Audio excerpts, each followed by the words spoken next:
Please take the time to visit podsurvey.com/peasants to complete a short 21-question survey. Participants in the survey will be entered into a chance to win a $100 Amazon gift card. The survey can be taken multiple times, so feel free to visit back each month for your chance to enter the drawing. Please help support the show by using our Amazon links located in the description anytime you purchase anything from Amazon. It's a great way to support the show while just going about your normal business shopping on Amazon.com. Also, check out our storefront for Drunken Peasants recommended merchandise. Patreon pledges of $5 or more will now receive 2 private shows each month. In addition to the private shows, Patreon pledges of $10 or more will receive the Drunken Peasants post show after each episode of the Drunken Peasants, Ben and Billy's monthly shitty movie review, and regular behind-the-scenes vlogs with Ben and Billy. Sign up anytime to catch the future shows as well as past content. If you want to catch the post shows but you're not a patron, click the join link below this video to become a member of the Drunken Peasants channel. In addition to each post show, you'll also get special badges and emojis that you can use in the Drunken Peasants live chat. Streamlabs will be open for the duration of each episode. Click the link below to send us a message. Donations $20 and above will be read out through text-to-speech and will require our immediate attention. All donations below $20 will be read at the end of each segment. Keep an eye out for our weekly Streamlabs goal, which if we meet, we will do an extra show the following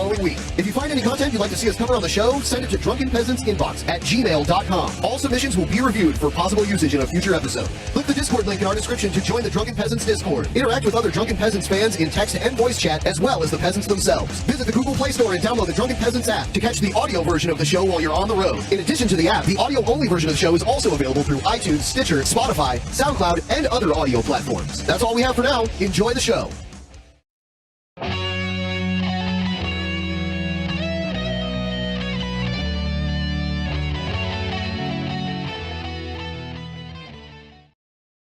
In the beginning, there was nothing. And then there was the Drunken Peasants Podcast. I gotta get a witness. No! Say, man, you got a joint? No, not on you, man. I don't have facts to back this up. It'd be a lot cooler if you did. It's me. Sometimes I cry. Lick my butthole, you laugh. From the strangest corners of the internet, here to bring you opinions of the world from an altered perspective. Here are your hosts. Hello, everybody. Welcome to the Drunken Peasants Podcast, episode 691. And we are joined once again by Asterios. Welcome back, Asterios. Thank you for having me, boys. It's nice to be back. Yeah. Welcome. Yeah, welcome. So, anything new in Asterios world since the last time you were here? I'm trying to think anything happened with me. No, nothing that I can think of. Sorry, boys. I am excited to... I just read the tweet of you guys promoting this episode, and it sounds like you're going to talk to me about this new Star Wars thing. Yeah, I figured... I saw it this morning when I first woke up. I saw it featured on Twitter, and I remembered that we were having Asterios on the show, and I know we like Star Wars a lot because of all the Porg shit behind him. Yes, I do. I do. So I thought we'd talk about that. I haven't even heard about this yet. I'm surprised because that was the first thing I asked you about when you got here. Did you hear about Dick Pound? Dick Pound. Are we going to talk about Dick Pound? No, I don't know what that is. Okay, really quick. Dick Pound is in charge of like the Olympics, and they might be canceling the Olympics in Japan due to coronavirus in 2020. Oh, yikes. I mean, that's not unheard of, you know, because you're bringing people from all over the world into Asia where the virus is the most prevalent. Yeah. And then you're going to send them all back home. And they're all going to be fucking in that village. Right. Yeah. Right. The one thing about the Olympics is that they're all sexy athletes and they love to hump. That's the one thing. Dick Pound runs the motherfucking thing. We did watch Scott Hamilton skate back in the day. He wasn't attractive. My guy. Everybody looks hot with a butt like that from behind. Nobody's looking at Scott Hamilton in the face. Okay. They're going to Dick Pound Town. Too. He's like, is the Beast traditionally attractive? No, but his heart breaks and he's so expressive. And the same thing with Hamilton. He's doing double axel, triple lutz, triple toe loop. And look at this guy. Yeah. Triple lutz on nipple sluts. Trust me. Well, they banned his signature move back in the day, which was a backflip. Yeah, they ended up banning that, but that's what he won the gold medal on. That was the second move they banned from him. His first move was the inverted knuckle buster, which he would put his hand inside of somebody's anus and pull it out like a balloon. Mm-hmm. Yeah. All right. So we're going to move on. Before we do that, we got a few things to announce.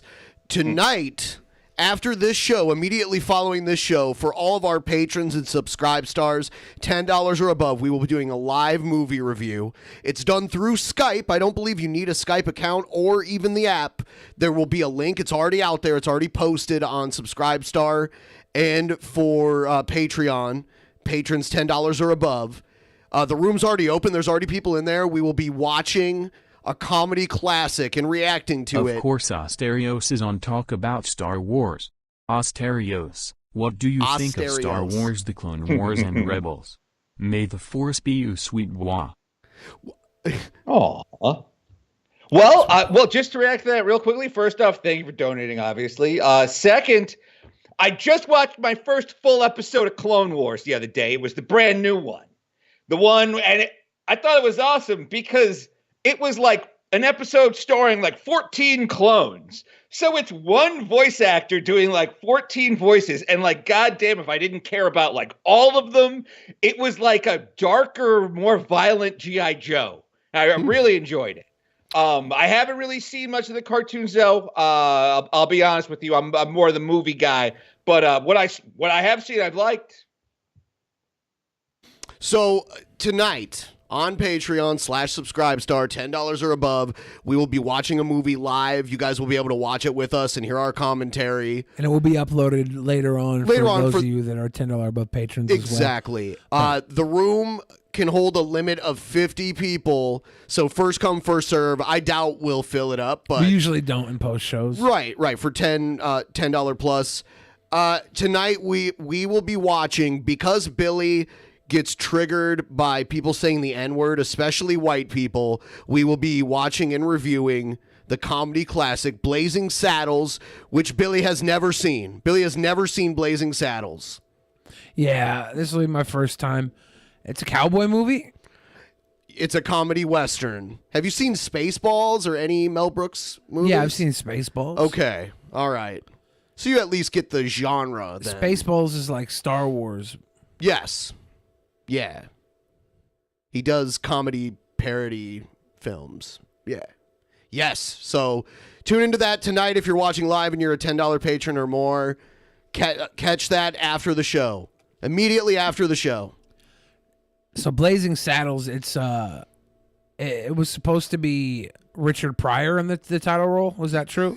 I believe that was true. He was at least he ended up being the head writer for it anyway. But they picked a less controversial figure to play the main role. Yeah, it's kind of ridiculous that I haven't seen this movie And then yet. Gene Wilder's in it. Yeah. Yep, Gene Wilder in a porn. I know, when I was a little kid, I swear, I found a videotape in the garbage can. My mom's watching right now. She might remember it. Because my mom just messaged me saying, gross, you already got Asterios trying to hide under the table with your knuckle-busting comment. Because she doesn't approve of that. Hi, Mom. But she might, I don't know if she remembers the Gene Wilder scene in the porn. I don't know if my dad made her watch it with him or not. That'd be kind of weird.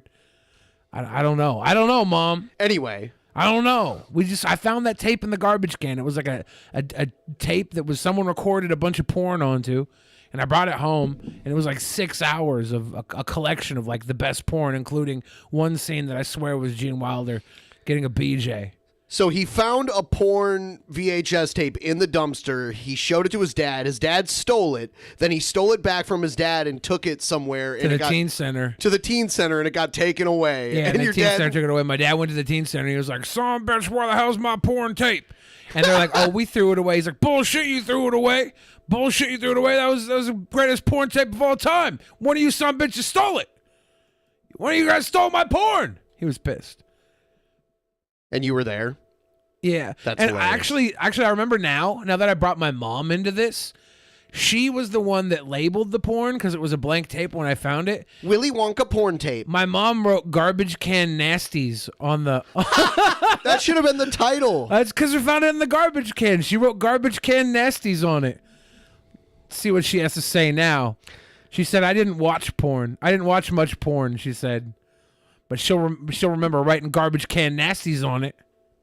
All right, we're going to move on to the news segment. Very short news segment. It got me so fuming angry. People are discriminating against wolves. Wow. They're laughing at us, at our stupidity. at our stupidity.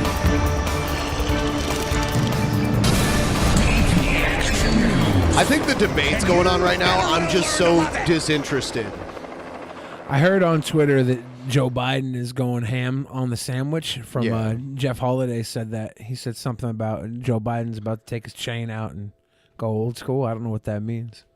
So, I mean, the writing's on the wall for him, and he realizes that he might not win.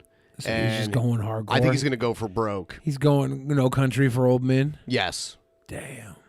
Yeah, so... Another movie I haven't seen. We're going to cover this trailer for the... It's like a trailer for an announcement of the High Republic. So we're going to watch this. Hopefully Disney won't hit us. Yeah, please don't hit us, Disney. This is advertising for you guys. Yeah, well, this is commentary. Fair use, Disney. Mickey Mouse, please. Lucasfilm Limited presents hundreds of years before the Skywalker saga. So another prequel. The Galactic Republic is at its height. Protected by the Jedi Knights, the guardians of peace and justice throughout the galaxy. I know the music alone will trigger something. Probably, yeah, but a frightening new adversary threatens. And who is it? Star Wars. The High Republic. It sounds like the name of a Star Wars parody about weed, doesn't it? It does. Is this Bernie this isn't from taking any more shit. He has been verbally choke slamming the other Dems. Yes. Good. About damn time. And I hope he Bern. wins. And I'm tempted to cover the primaries, but I'm done. Like, I'll wait until the main show happens. So this is official a trilogy, they're saying? It's the We new... find ourselves at a very exciting moment with the Skywalker saga coming to an end. We're at a place of what's next for Star Wars. One of the things we've always done is be able to use our franchise platforms to explore the creative potential of the Star Wars galaxy. And so what if publishing was more of an incubation place and bring in great talent and just let their imaginations roam free? That sounded so corporate the way he said that. You know what they should do? You know what they should do? They should hire the guy who played Han Solo in the new Han Solo movie to play the new Indiana Jones and do a prequel with that, and have Indiana Jones go on an adventure through the Northwest, and he should find actual Sasquatch, and Sasquatch should be like his Chewbacca in the Indiana Jones series. So it's like Han and Chewie, but instead of in space, they're just adventurers. So you just want to find a way to make a worse Indiana Jones movie than Crystal Skull. Is basically what Sounds you're like saying. a win to me. Of course it does. You think all your ideas are wins. You got your own Chewbacca, like in the Indiana Jones franchise, because he finds Sasquatch. This is money. Yeah, but Indiana Jones doesn't investigate the paranormal. He's like an archaeologist. He's a spice runner. No. Oh no, that's Han Solo, huh? Yeah. Yeah, but he finds Chewbacca when he's going to like a really unique uncover writers' room where we had some diverse sort of voices with I don't very know different opinions about Star Well, Wars. what's a famous Okay, thing let's in the talk Northwest? about the Star Wars instead. Okay, yeah, let's do that. We all love Star Wars, but we're all Can we creating pause very- it for a second? Yes. This really looks like Disney just not know what to do. And they're Right. like, we have unlimited money, hire 30 people. Just hire 30 people, fly them to a nice house. Can someone tell us what the fuck to do with Star Wars? This is reading like a panic move. Yeah. And also, have you guys noticed how terrible the production values are on this trailer? Like the titles look like shit. They look like the default titles in Adobe Premiere. Yeah, I don't think this has gotten very far at all, right? This is probably just a press release type video. Yeah. Yeah, they're Yeah, but releasing they have the creation of money. this. Like, get someone good to make a good trailer. Wait, are these book trailers? Because book trailers do look shitty. Like, are they promoting a line of books? It might be books. I think it is books. Oh. Okay. We'll see. That makes more sense. You know it's going to be other media, though, eventually. This has been a very free eventually, environment right. for everybody to just throw things out there. Yeah. Well, basically, they're just going to shit further on all the other fiction that's been written prior to the Disney acquisition. So this is Legends. well, that's all gone. Yeah, we've This all done. is what Marvel does, actually. This is really interesting. This is what Marvel Comics does. They fly everybody out to a house once a year, and they all pitch stuff, and then they kind of figure out what their year is going to be in comics. So, like, it seems like it's just so weird because Star Wars is this, like, auteur-driven property. Like a crazy 25-year-old who liked cars and smoking weed, like, wrote a story about robots that saw too much. And now they're applying, like, the full writer's room treatment to it. Because clearly they thought that, like, J.J. Abrams would be their new auteur. They were like, we'll give it to Abrams. He'll fucking do everything. And then that didn't work. And he had to come back for the third one. And no one liked the third one either. So it's just kind of, this is really, really like a panic move. And on top of that, you got to add the fact that Bob Iger got fired today. Didn't get fired. Yeah, I have a news story about that we will watch immediately following this. Sorry. Yeah, lots of storytelling, but this is unique and really special. The idea that this thing has been simmering for so long. It's the secret history of the galaxy. Yep, it goes way back to the beginning of Star Wars. We gave them essentially a blank slate. What would you like to tell? For over 1,000 generations, the Jedi Knights were the guardians of peace and justice. A line that we've been hearing since 1977, and we thought, what does that look like? It is a golden age where there's much more peace and calm in the galaxy. So we're calling it the High Republic. The description that we've used for the Jedi of this era is that they are the Jedi Knights of the Round Table. They're like the Guardians of the Galaxy. Yeah, if you will. Just a different galaxy far, far away. They're the Guardians of the Galaxy far, far away. There you go. Star Wars isn't just about Jedi, and we will tell stories. And by the way, everyone, please like the stream. Anytime we stream head-to-head with a debate, we don't have as many viewers as we normally do. Yeah. Stories of new smugglers, new scoundrels, new bounty hunters. The threat and the tension really comes from the Republic's borders, because the Republic does not extend from one side of the galaxy to the other. It's a bit of a Wild West new frontier. We see a different Hold on, I thought it was a time of peace and stability. Wait, can you jump back like 5 seconds? I want to see that guy who looks like me. This guy. He's wearing that guy. Let's see that just real quick. Pause. He's wearing an outer space fanny pack. Cosplay. Yes. Oh, hell yeah! Finally, representation of thick Mediterranean men in Star Wars. Oh, hell yeah! Didn't they say that won't quit? Didn't they say a few minutes ago that it's a time of peace and stability, and that now they just said it's the Wild West? Well, it sounds like they haven't colonized the Outer Rim yet. The High Republic. Fair, I'm sorry. It's the High Republic is civilized with peace, but the outer rim is uncolonized. Okay, right? All right, good. So it sounds like the core worlds are good. So far, I don't hate this. I like the idea of a bunch of Jedi. I like the idea of Knights of the Round Table Jedi, like Sir Galahad and Sir whatever the fuck, because it's like, because then your asshole don't get so clenched when they fuck something up, where you're like, oh, why did Obi-Wan do this? Or like, oh, they got Yoda doing that. It's like, I don't know who these guys are. They're probably going to hire no-name actors to play them, and a lot of them probably get killed. So it's like, well, this is a way to kind of make Star Wars exciting again. Well, they made it a prequel again, and then they also eliminated expectations of memorable characters. But this is just the books, right? I'm sure it'll become something else eventually. But this is the breeding ground for like to figure out what works with the fan base. And the stuff that works will eventually become films. The fan base that reads anyway. They're basically taking a page out of Marvel, right? Yeah. Marvel has all these stories that they can draw from. Star Wars doesn't really. So if they start building the world right now, in 10 years when they want to go make their brand new franchise, they'll have 10 years of ideas to draw from, right? Yeah. I completely want to echo what Billy just said. That is clearly what they're doing. Because that was something that Kathleen Kennedy said. Kathleen Kennedy was like, we're not like the Marvel movies. There aren't any books or comics. Now put aside the fact that there's like 30 to 40 years of books and comics. And we just don't like them. Yeah. Wait, I got one of them here. Yeah, this copy of Tales from the Mos Eisley Cantina that I've got here. But Yeah, I read the Timothy Zahn novels when I was in middle school, and that was supposed to be the continuation of the Skywalker saga. Yeah. And they worked, and recently they made Zahn canon because he's in Rebels. So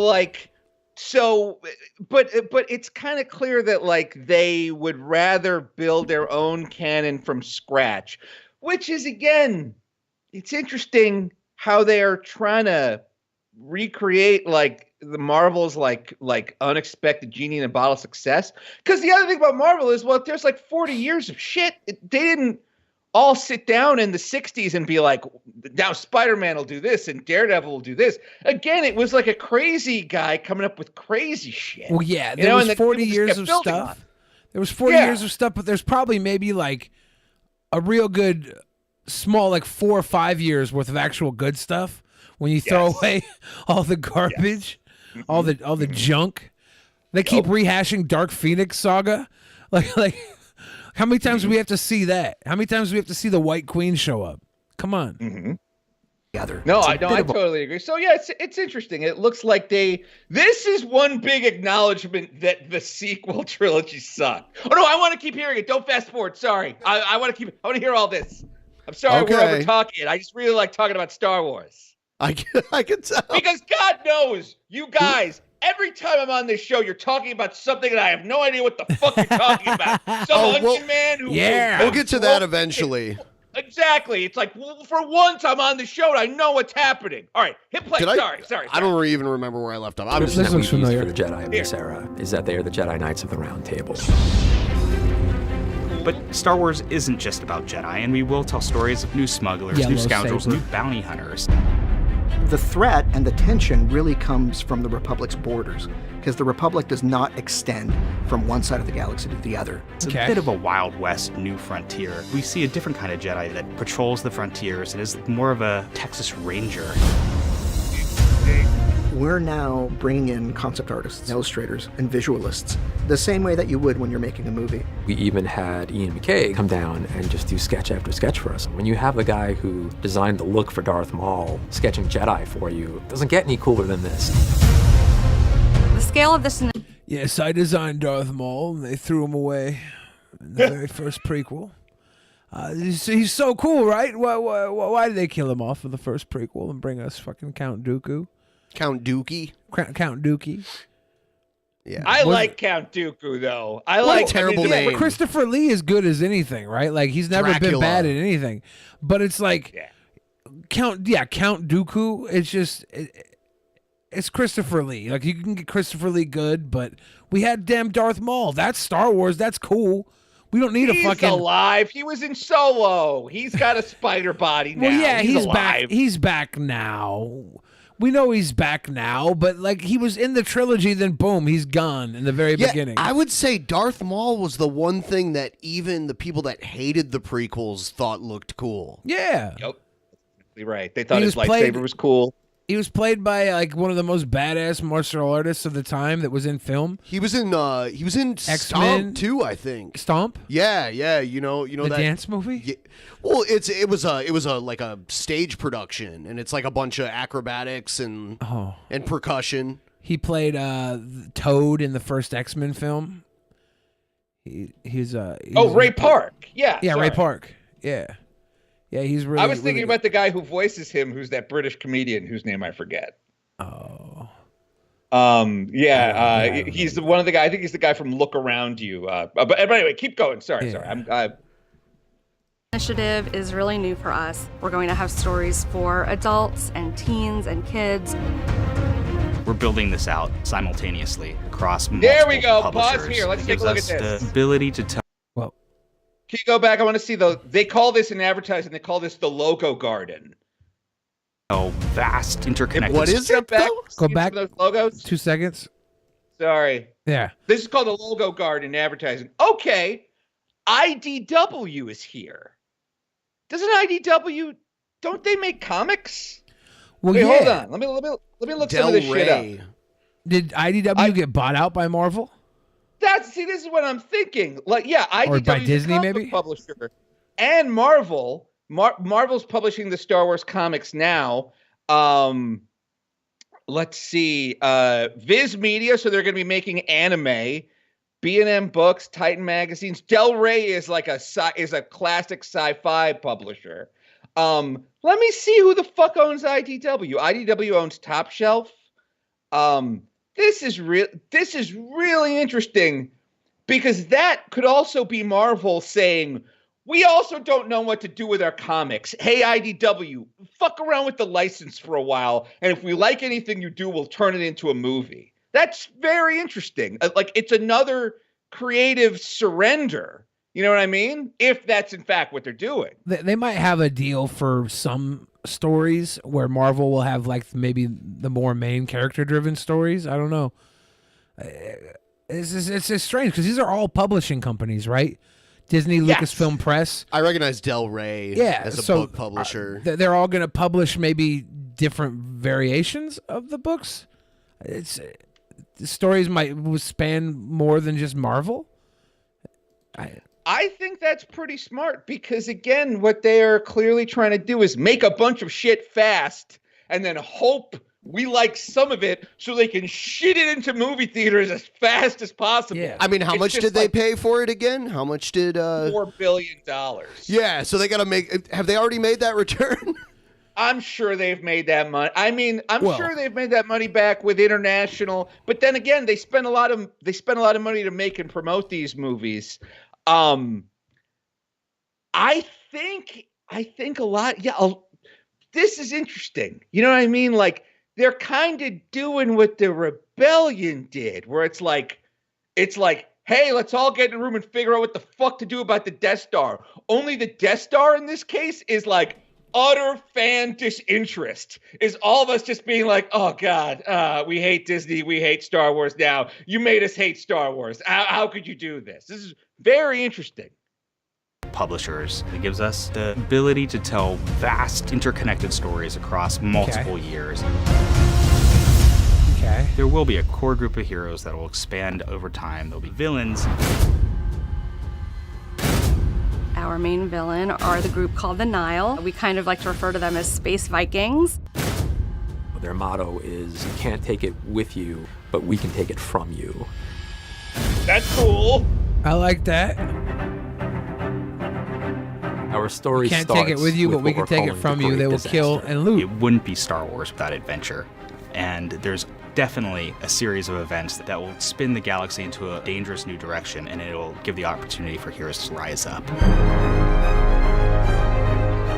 The cool thing about this is that there's going to be a story for every Star Wars fan. Did they mention how far back they're going here? I heard 200 years. So prequels? Before the prequels. Yeah. Yeah.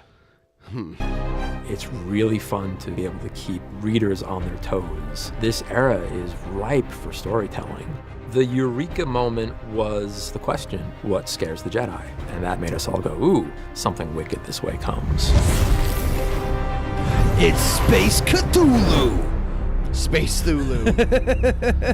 That would be great. What scares the Jedi? What if it was a living Death Star Cthulhu?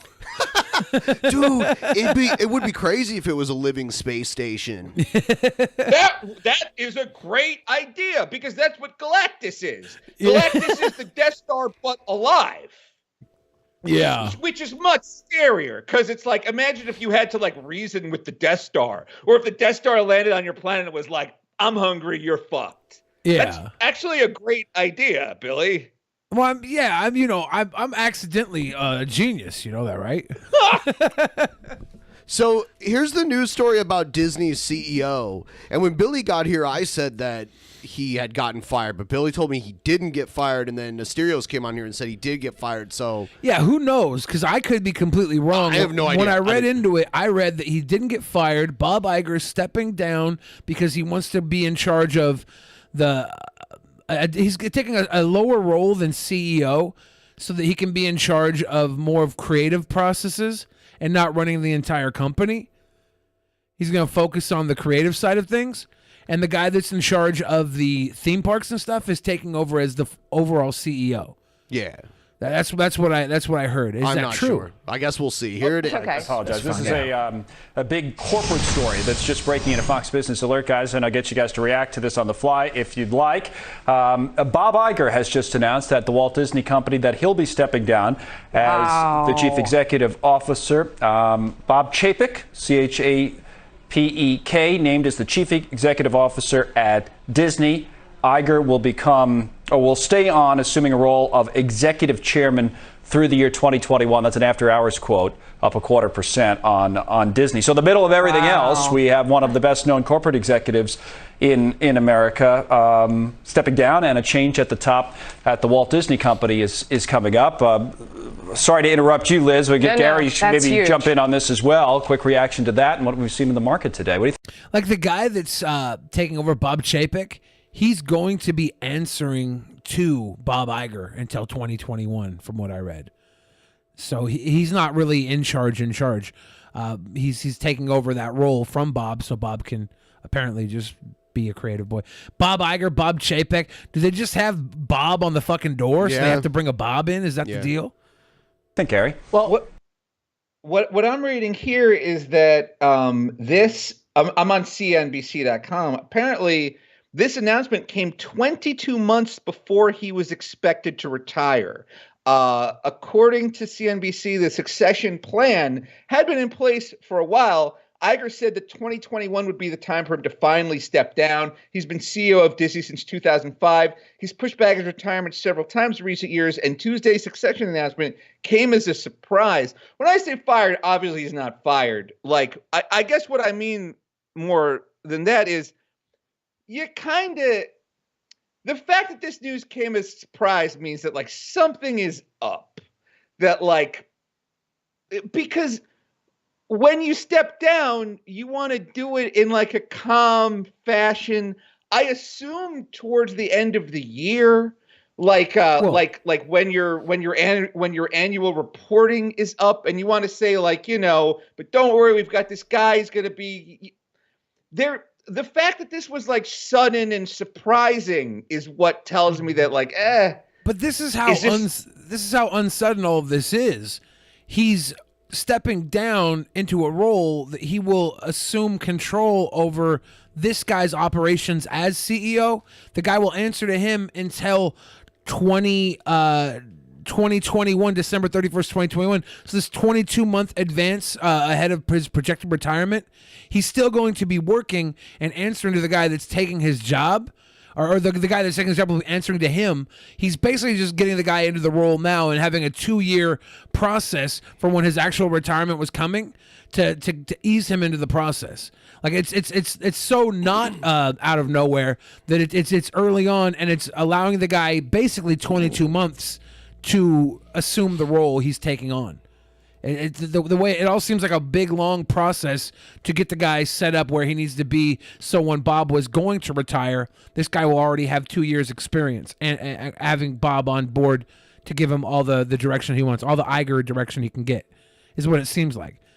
So from everything I've read, Bob Iger just doesn't want to run the company. He wants to retire from running the company, work more on creative stuff. He's still going to be around. He just has to get this guy to the point where he can make all the backdoor blood deals that Bob Iger was making. First off, on Iger, is that immediately his stepping down, or is this He's over going to stay the on next as year as I said, as executive chairman through 2021. I believe stepping down as CEO, I believe that is an immediate move, but he will direct the company's creative endeavors. It says it resumes the role of executive chairman through 2021. Right, but the new CEO will. So it's almost a nothing story. Well, they lost some stock points off this because Bob Iger's stepping down, but that's going to happen regardless. They're probably going to jump back up beyond. So if you're in stocks, maybe buy some Disney right now, because they're going to be doing just fine. It's jostling it to the point where they drop a little bit. It's going to be big money. It's coming back, obviously. I would say obviously. Bob Iger's not going anywhere from all the media around this. They did have a vice president who got released in the last year because he's was in some child sex scandal in Portland. The VP, Laney, I think was the guy's name. and he's going to jail for 6 years or something regarding that. But nobody talks about that. The stock didn't fall from that. That was a bad thing. I don't think this Bob Iger thing is a bad thing. I think people are just a little scared because Bob's taking on a new name. Anytime there's a change in a company that's like that could be in any way perceived as negative, yeah, there'll be a sell-off. But like literally the change is that Bob wants to give this guy 2 years in his position with him there to answer all the questions. Yeah. So it's like this guy's getting the reins, like he's getting the keys to the car and the chauffeur at the same time. Bob's gonna be driving him the entire. Iger's gonna be driving Chapek the entire way. So buy Disney stock right now. You're gonna be a multi-millionaire in 10 years. It's not a big drop from what they're showing here. Yeah, it's not. But and I mean the Dow's down anyway. This is an overall market drop. When you see the Dow here, I don't know exactly when this was, like how long ago this clip is from, but yeah, Disney took a smaller loss than the overall market did. The Dow Jones Industrial Average is down 3%, and this is what, 0.5%, almost 0.6%. So not too much. Yeah, I would have to look at it now because this is right when the news broke. Maybe it went down more after this. I wanted to move into the next segment here. That's all we have for news today. On to stuff Asterios has no fucking clue about.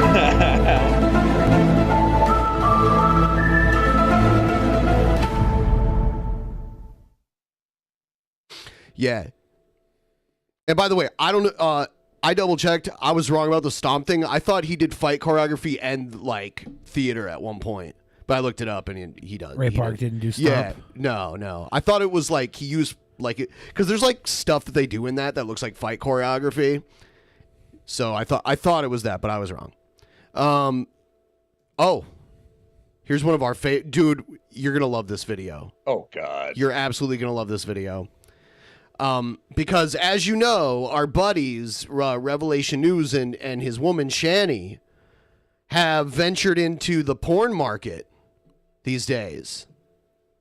And, there's been some feedback on their pornographic films. So, here's Rev News to clear the air on some misconceptions. Hey folks, today's a wonderful day. Every day's a beautiful day. Oh my God, it's amazing. I love it. Yeah. Can I say that my first week as a sex worker has been extremely eventful and I love it. But there's an issue with the haters, okay? So Twitter has been on fire about my dick size. Pause this. And I never want to have sex again just listening to this guy talk about sex and just looking at him. Yep. You want to teach abstinence in schools? Have this guy talk to you about his dick size for 2 goddamn minutes. Yeah. Oh, disgusting. I was planning on saving myself for my wedding day, but I think I'm just gonna push that back to the funeral. To your funeral day? Yeah. And this one idiot frog avatared moron said that I had a baby carrot for a dick. That is the stupidest shit. That's what they say about Onision, too. That is the stupidest shit I've ever heard. For one, Shani doesn't even eat carrots. If anything, it's a Cheeto. It's a Cheeto. Literally, I've ever heard, okay? The average penis size in the world is 4.6 to 6 inches. That's the margin. That's a lot bigger than average. Whoa. 8-inch bagel, that's my type. Right? That's a cool song. The point is that I do not have a baby carrot for a dick. I don't. Do I, honey? It's not a baby carrot. I don't need baby carrots. It's an average size. This is something you never want to be doing.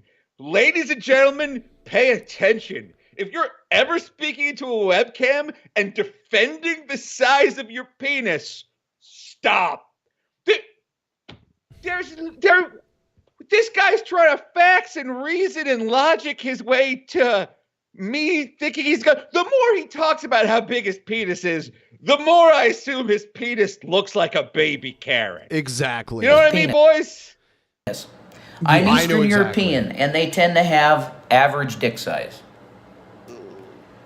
That Most people tend to have average dick size. That's what makes dick size average. No, it's Eastern European. So the haters can say I have a baby dick, but I prove to you I don't. And it doesn't matter, even if you had a baby dick, it would be fine. Oh, no, there you go. Stop it. Stop it. There's another thing you never want to hear. Your girlfriend or wife going, and even if you do have a tiny penis, you're very good with it. Yeah. Hey, stop talking about my maid's baby carrot dick. Sorry. Why don't you eat my fucking ass, Asterios coconuts? Huh? You want to eat my ass, Asterios? Huh? I apologize. You want to eat my fucking ass? I don't want to eat your butt. How about you build the fridge? You want to eat my big ass pussy while Asterios eats my fucking ass? No, thank you. Then shut the fuck up about his macro dick, alright, bitch? Wait, did you just say he has a micro dick? Oh, she's gone. Oh, she's gone? Yeah, but still, I don't want it being a fact that I have a baby dick, because I don't. Listen, she does not tell him that he doesn't have one here. This is the funniest part. She's like, but it doesn't matter if you do have one. People will make it a fact that I have a baby dick. And it's not true, right? I don't have a baby. No, I'm sorry. I just loved the need for validation. He's like, I don't. Right? Like turn to what? Right? Also, how come his hair is a different color than his beard, and they're both the worst colors I've ever seen? Like, I don't know which would be better. This guy looks like what does he look like? He looks like if Shaggy went into hard drugs, right? Yeah. Yeah, it's like if he stepped off of weed. Don't do dabs, kids. That's a transitional thing. I have an average dick. Okay. I'm not 8, I'm not 10, I'm not 12.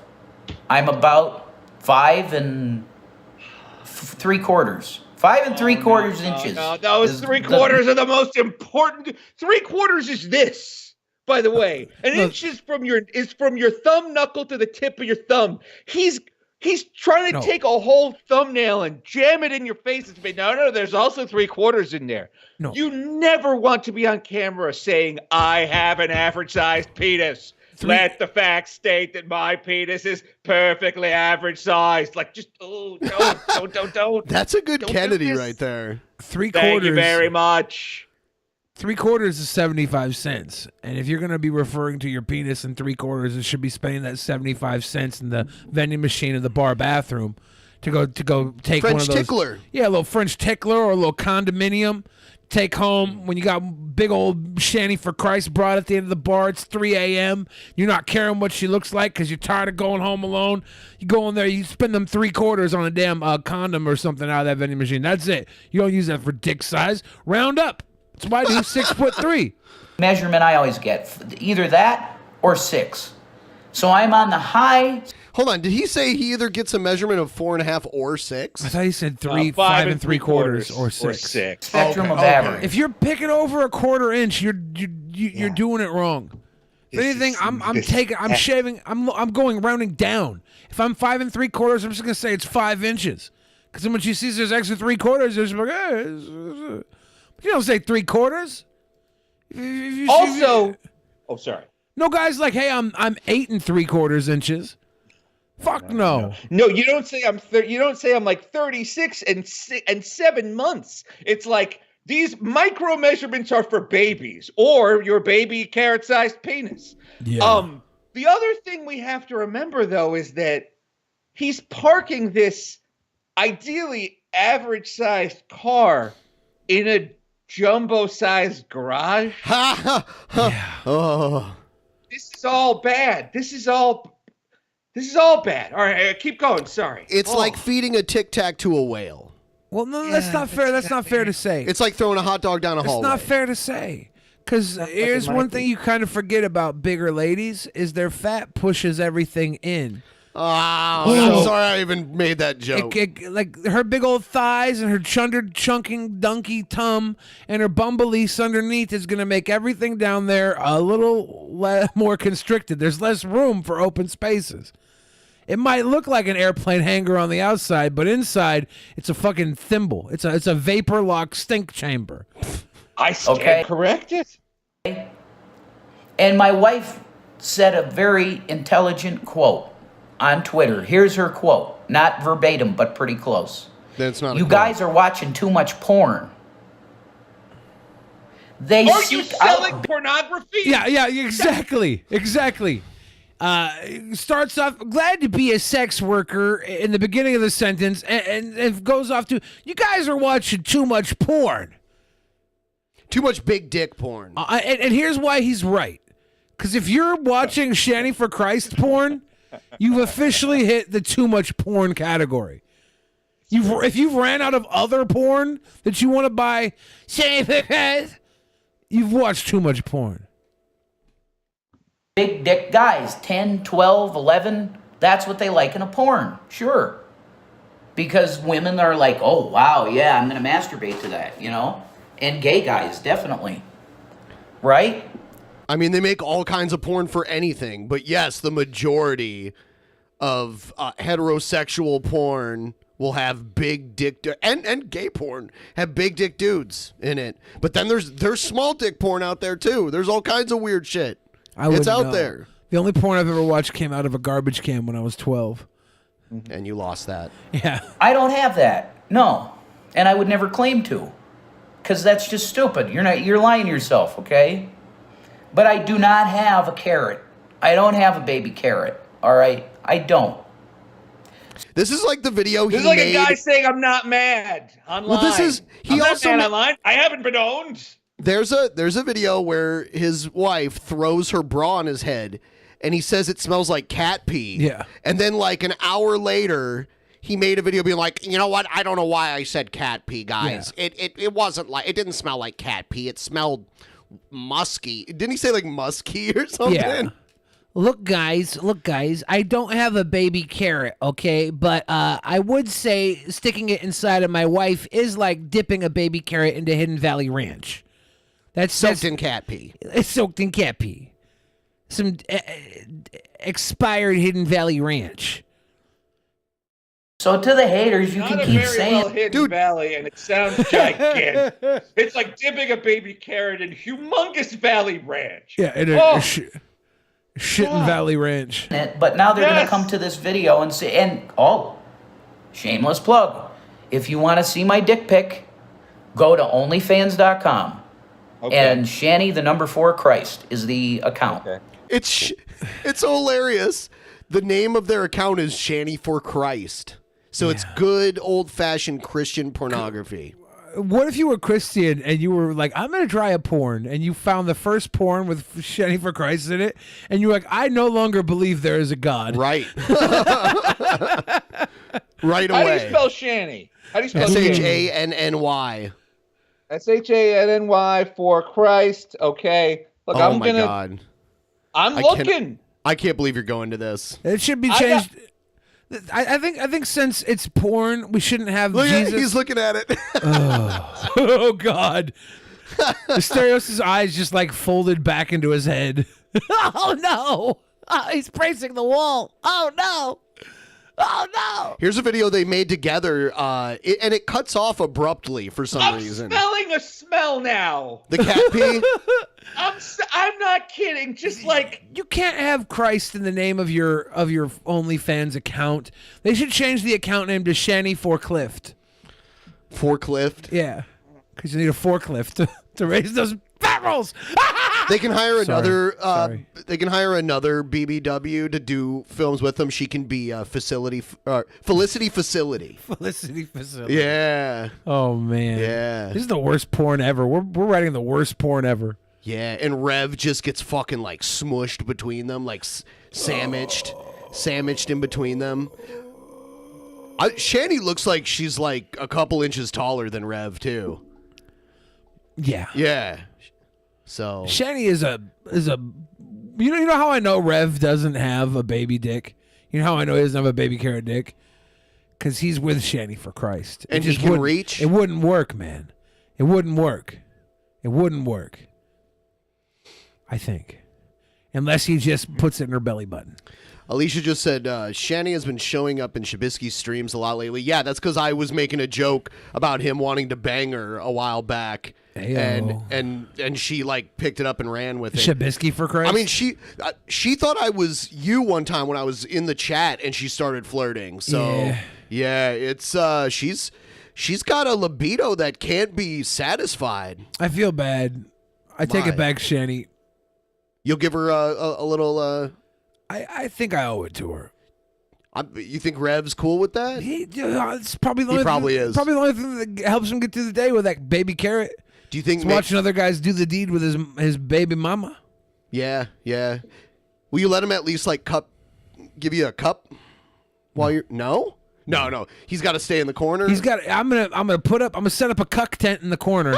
And if I hear the tent unzip, he can peek through the window, but if I hear the tent unzip, I'm stopping and I'm leaving. Oh my God.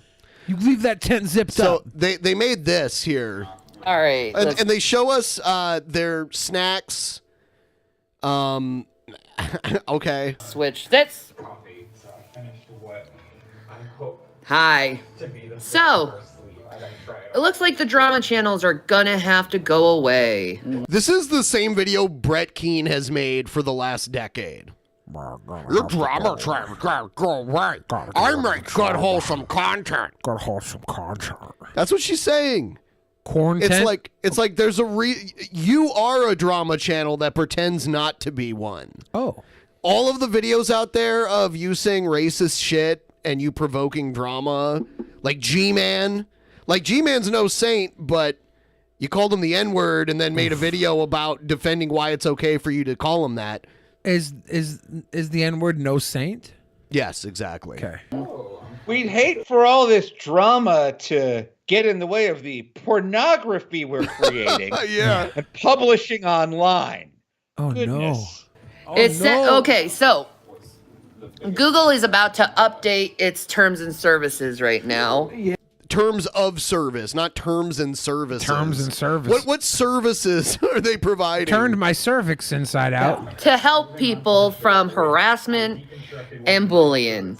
Bullying. Krusty Krab. Hi, Krusty Krab.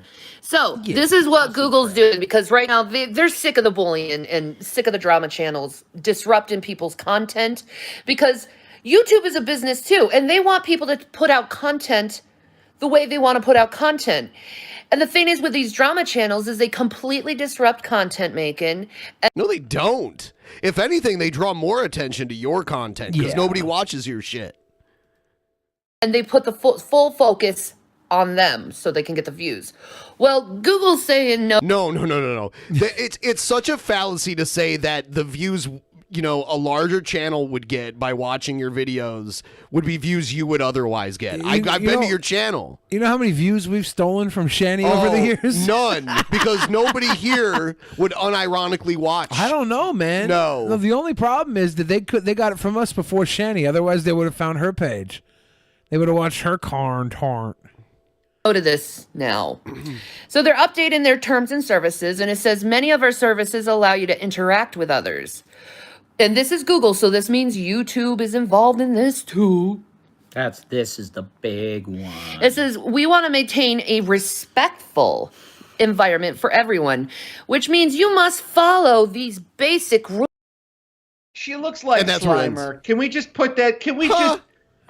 She looks like Slimer, and it's very upsetting to watch this lady talk. And every time the camera gets closer, I just feel very sick watching this. Oh God! All right, sorry. Oh. I'm just. That ended there. Yeah, it like abruptly ends. She Wait, starts that's another. it? She starts another stream where she goes through the rules, but we all know the rules, and so do I. Yeah, I guess I see it. Yeah.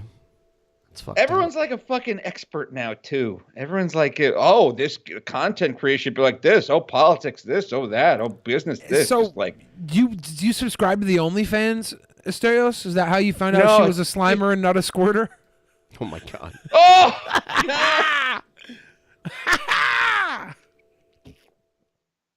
their OnlyFans is like $15.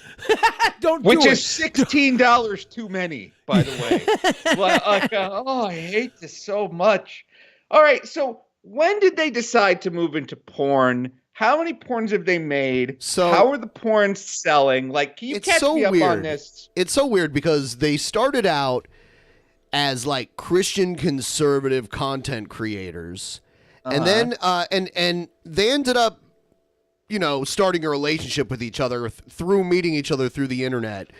And they moved to Colorado, and a bunch of drama happened with domestic violence. There's all of these, because body cam footage is public information. So there's all these police body cam videos of like her getting arrested because she beat him up. And there's one of him getting arrested for something. They've been arrested multiple times. And they recently moved to another place and they're trying to keep their location a secret. And then it was just recently after that they started making porn.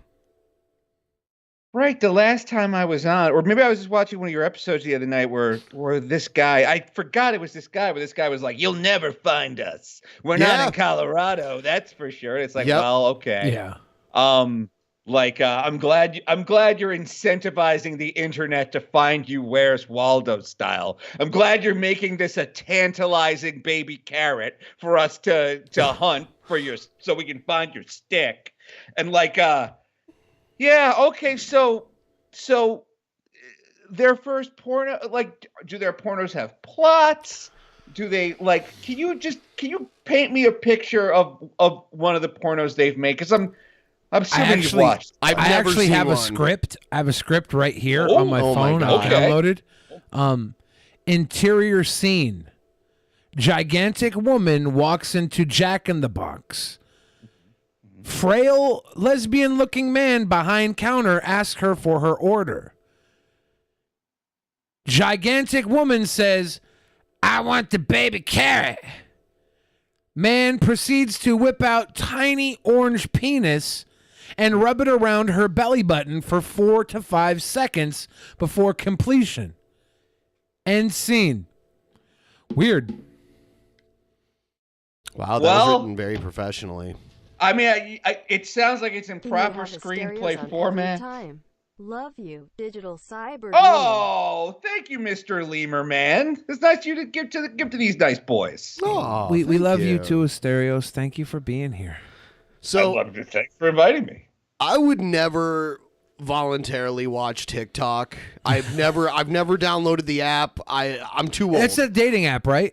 No, you know what it is. What? You know what it is because even though know. you're almost my age, you would use TikTok. Yeah, the dating app. It's not a dating app. It's a dumb app where people lip sync to music. Yeah. Well, a lot of that dumb shit. Yeah. Yeah. It's not a dating app. Well, you can use it as a dating app. Okay, I guess technically you could use anything then. Uber's my dating app. Exactly. So I call a driver. I'm like, "Hey, you want to get a drink?" A bunch of these were posted on Twitter the other day. They're these super redneck people who keep posting themselves on TikTok. I didn't download the ones where they lip sync. I just want the ones where they're talking, and it's insane. Here it is. I'm giving it 2 days. Oh shit! Hold on, a little bit longer. TikTok, it's Mr. and Mrs. Outlaw here right now. Listen up. We are going to completely ignore what you've been saying. If I get one more comment saying we're related, my comments are off. I may not be done with the bullying, but he's up to his limit. Yeah, they keep saying, "Oh, you look related. You look related." I will continue fighting, but I need help. Right now, it's just me and him. Ever since the day we were born from our mother's womb, it's just been me and him the whole way. Not just sit back and let us take care of it on our own. We need you to stand up. Like the old saying, "Sticks and stones may break my bones. Your words will never hurt me ever again." I'm giving it 2 days. All right, here's another one. It's another thing. You never want to be looking into a camera talking about how you're being bullied and how you won't take it anymore. Right. This is another thing. I'll take their word that they're not brother and sister, but is there a good chance their parents were? They kind yeah. So they're So what would they be if they would be brother and sister anyway? They would just be like double brother and sister, right? Well, maybe. And like his parents could have been brother and sister, and her parents could have been a separate brother and sister. Like they all could have been cousins. We don't know. Their parents are only half brother and sister. Yeah, like when the family tree looks like a pretzel. All right, outlaws, listen up. What makes you all think we're related? Oh no! Stop it. Stop talking about it. Maybe it's the matching. The more you talk about it, the Maybe more it's- we're going to assume you're related. Listen, wait till you hear him talk. It's the matching nose and caveman brow. I think. Yeah, they have the same and ridge. everything, like how she looks like him in drag, essentially. They have the same skin tone. They have the same face shape. Goodness gracious. Listen here, motherfuckers. You've done pissed me the fuck off, and I'm already in a bad goddamn mood today. Oh. Well, little advice to those that think we're cousins. No, the fuck we're not. I'm not related to her. I'm no kin to her. And if you keep the shit up, I'm calling the fucking CEO, and every one of y'all's little goddamn accounts are getting shut down. Do I make myself clear? I love when people threaten the internet. Right. I love it. I'm calling the CEO. I'm calling the CEO. I'm calling. He just probably doesn't even know the fucking prefix for a China area code. They got enough problems of their own right now. Are these the current cringerweight champions? No, because I'm getting serious. Look how upset he is that he's being told that he's related to this girl. We might have the tag really team title bothering him. challengers though. Just FYI, he's Cherokee. Stop. I'm not native. Stop. At all. Stop. You all have a loud mouth. You don't tell them I'm Well, Cherokee. secret's My out. Aunt Warren, Fuck my with Aunt us Elizabeth. and watch what happens to your accounts. Goodbye. Delicious. There's more. There's more. I'm now pregnant. The stress of all this is gonna make me lose my kids. Or kid, or what? You're stressing her out so much, she's gonna lose her kids. She said kids because she's banking on them being twins so that they themselves can also get married in the future. Whatever. I'm naming them Don't- Luke and Don't come Leia. to us anymore when you're getting bullied. Step up. All of you. Are they trolling? I hope so, yeah. Are they trolling? I hope so. Because these kids today, they're born trolls. Have we seen had them to, kiss on learn camera yet? Wait, what? I haven't, but I haven't watched that much. Here's another Alright, one. TikTok, listen here. It's your boy Outlaw and Mrs. Outlaw. Well, there's just a little cocksuckers on this fucking app. See, you know, we call ourselves Outlaw because usually when you get married, your brother becomes your wife's in-law. But when we got married, we became outlaws. Oh, gold. That was gold. Want to say that me and her's related? Well, guess what? Hope you fucking happy. Everybody in the Outlaw fam. Go fucking spam these people's pages on our comments, cause our accounts, we're shutting them down due to these motherfuckers. Cause we're not putting up with the bullshit. She's got a little one on the way and I'm not dealing with it. Now the bullshit ends. Bye. Have a wonderful life. Don't come cry to us when you can't take it no more. We put up with enough. I told you, things are gonna change. Things ain't changed. Goodbye, TikTok. Goodbye permanently.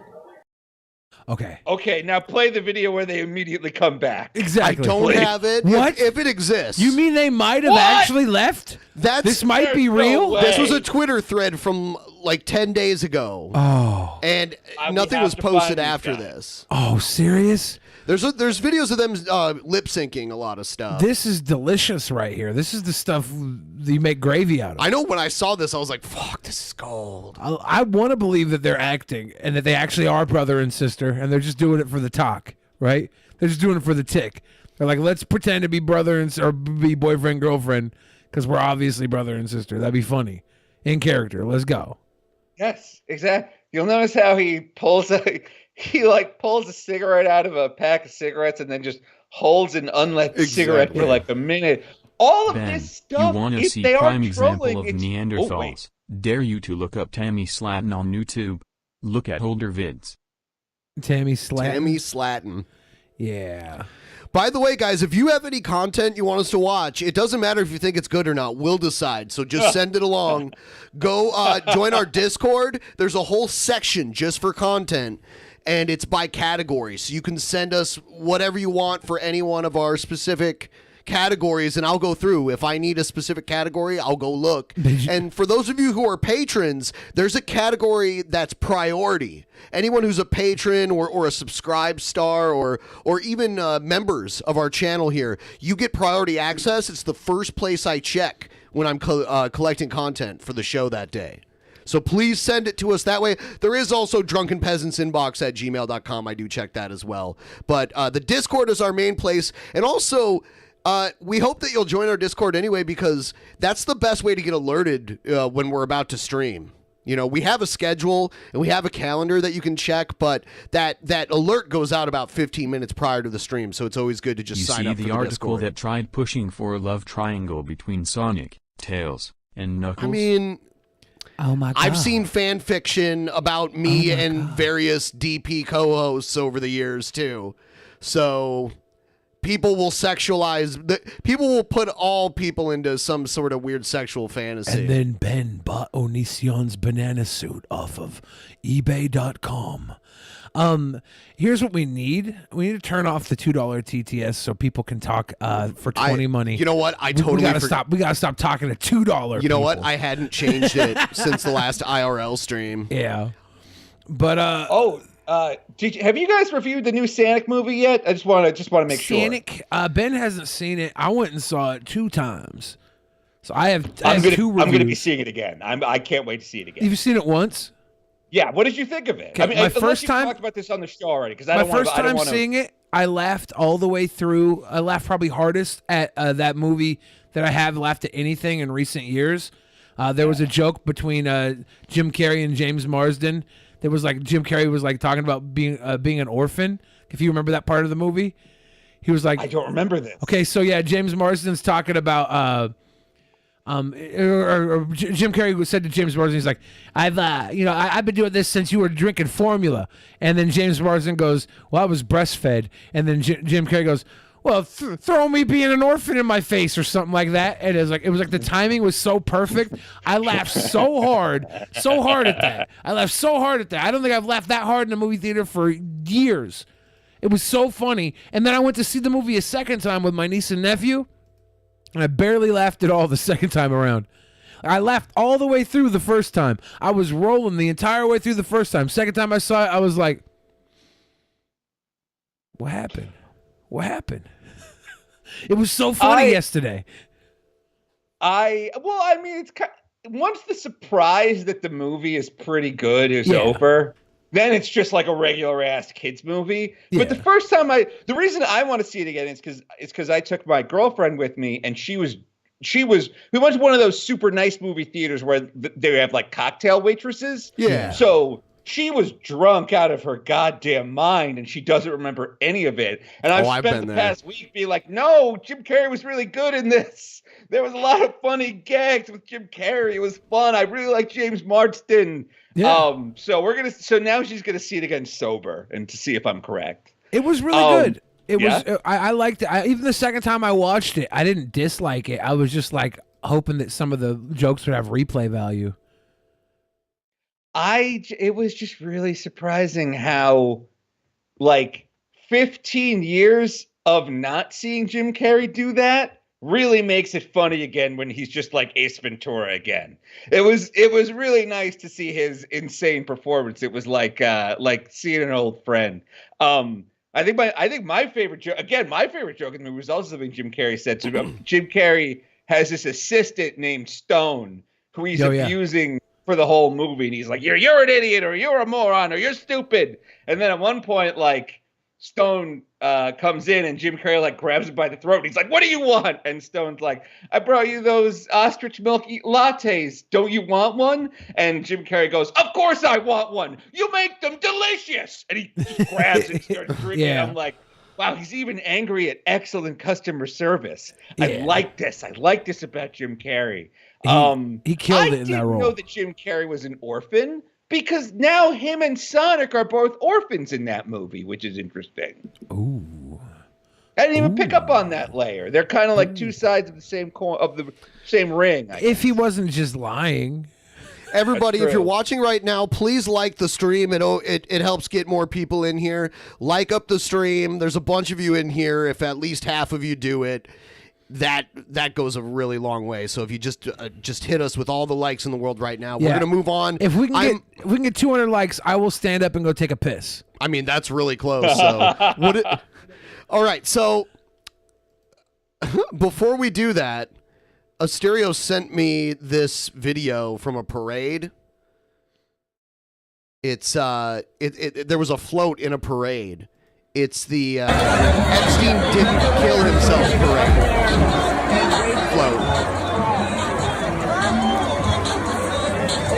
Is this at New Orleans? It's at Mardi Gras. Yeah. Yeah, they're throwing beads. Has he got himself a Hillary Clinton smile? Yup, Hillary Clinton is strangling Jeffrey Epstein to death. The top says Epstein didn't kill himself, but it's spelled out in a game of Hangman. Of course, again referencing how he was hung to death. Damn. By, I assume, the Clintons. Just when you think Mardi Gras can't get any wilder, they must have put like 70 hours worth of work and like hundreds of dollars worth of paint and paper mache into this. Yeah. God bless them. But they do funny stuff like that every year, don't they? Like I don't. You probably know more about Mardi Gras than I do. It's Mardi Gras. pretty They love much it. the same. It's tradition for a long time. Yeah, they always have some sort of political commentary with those big heads and stuff. Yeah, and there's beads and boobs everywhere. I mean, the thing, like, the French Quarter is still crazy even when it's not Mardi Gras. This is too much for me. It was cool when I went, and it wasn't during Mardi Gras, and it was still fun, and there were still like decent crowds, but it wasn't like wall to wall people. When do you think Disney will buy Mardi Gras? Good question. I don't think it's for sale, but I don't know. Well, I wanted to show you guys this, because here's another new oddity. I think this guy goes by Chibi, and this is kind of a bad video, so the sound is kind of bad, and they had to cut out, because, like, I guess there's only one piece of this video left in existence, and it was taken from someone's commentary on it, so every now and then you might hear, like, a little snippet of someone else's voice or, like, a little bit of music in the background, but they did a good job at, like... Cutting it out? Yeah, cutting it out. A little Chibi? Yeah, dude, listen to this guy. Listen to this guy. It's just... Alright. There's been an issue that's like a red brought boy. to my attention recently, and a lot of people have asked me this. He looks like and I'm Powder just from the movie Powder. Yeah, there's a lot of... Yeah, the lighting isn't really on getting point. really, really sick and tired of hearing it. Why do you wear a dog collar? Yeah, he's wearing a dog collar. Because I'm trying to get donations on Drunken Peasants. You know what?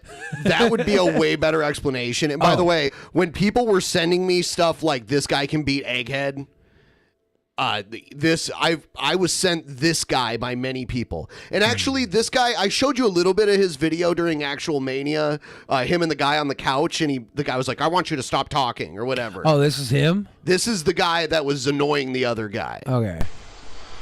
Well, if you're thinking I belong to somebody, that I'm somebody's slave, no, I'm not.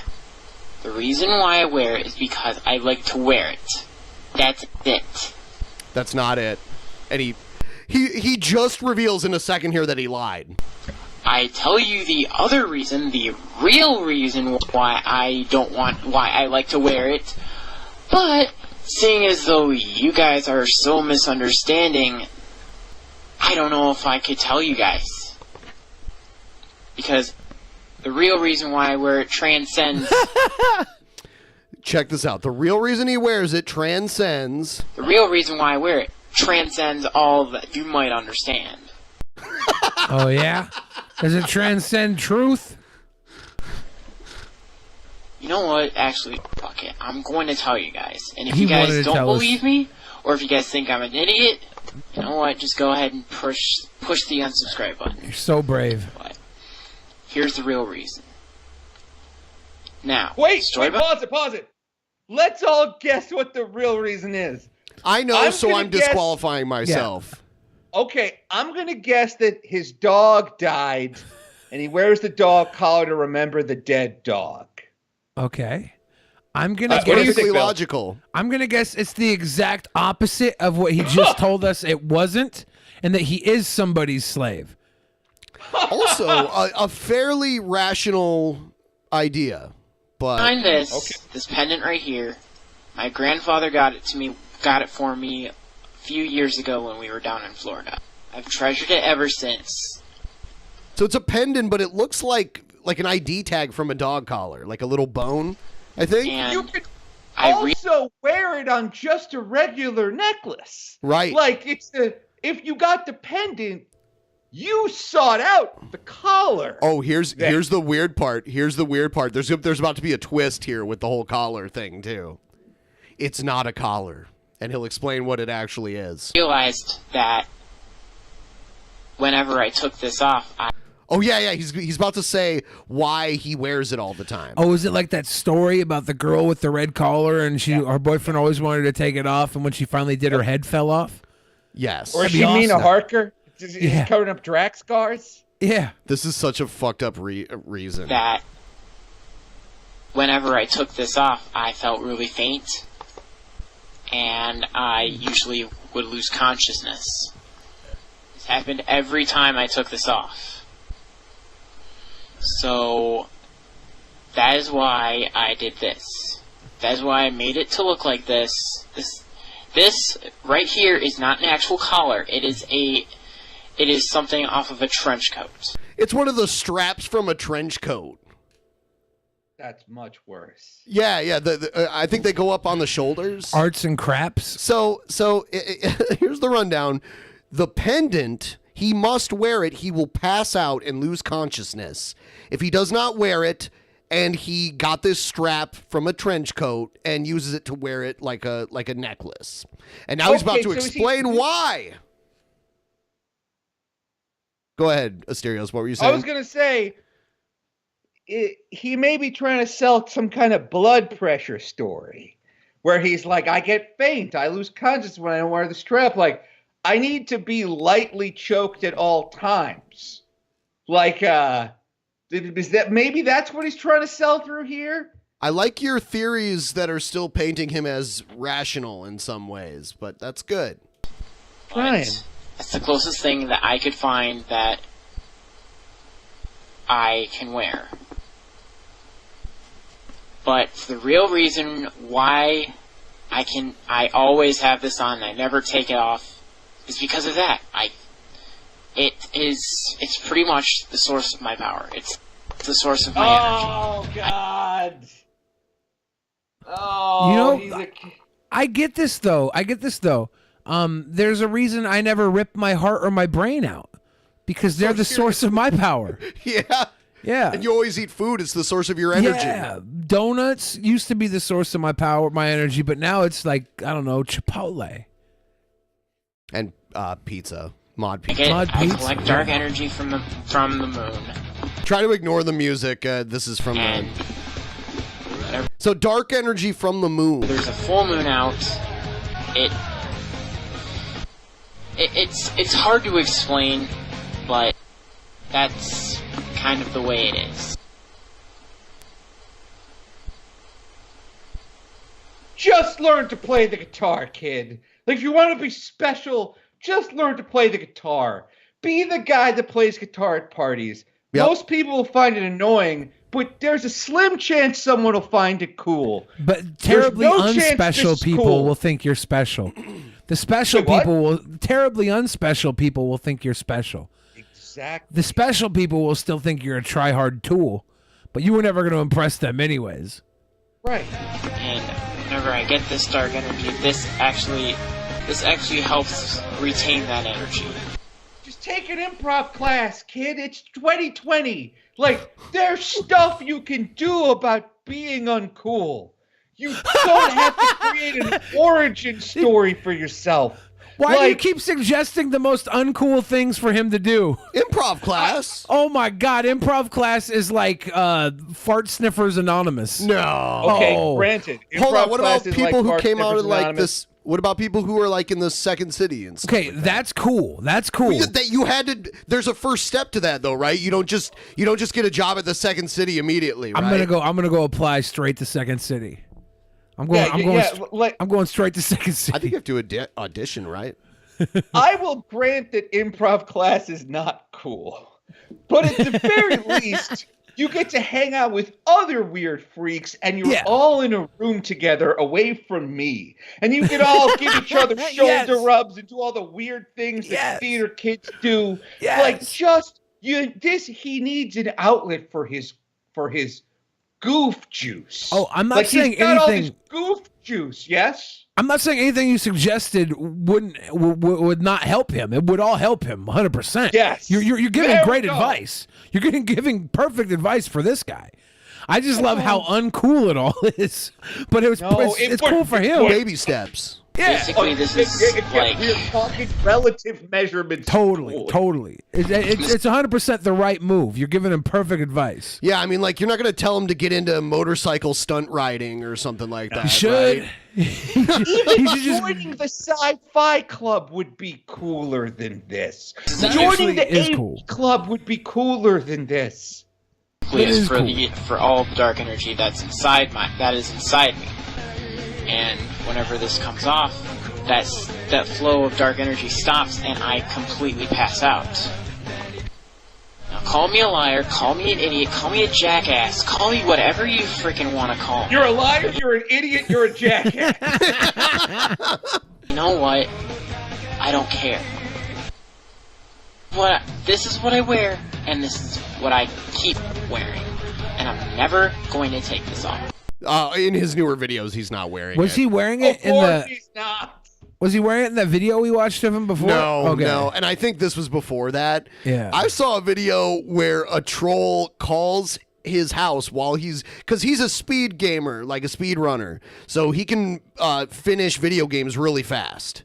Well, he went from 0 to cringe in 0 seconds. He's managed to speed run me wanting to shove his head into a toilet. Right. Like we got there real fast. Get into your locker, nerd. Give me your lunch money. But there's a video of him doing a live stream. He's doing a speed run, and someone calls his house, and of course he still lives with his mom. And they tell his mom that he's like sending dick pics to people, even though he's not.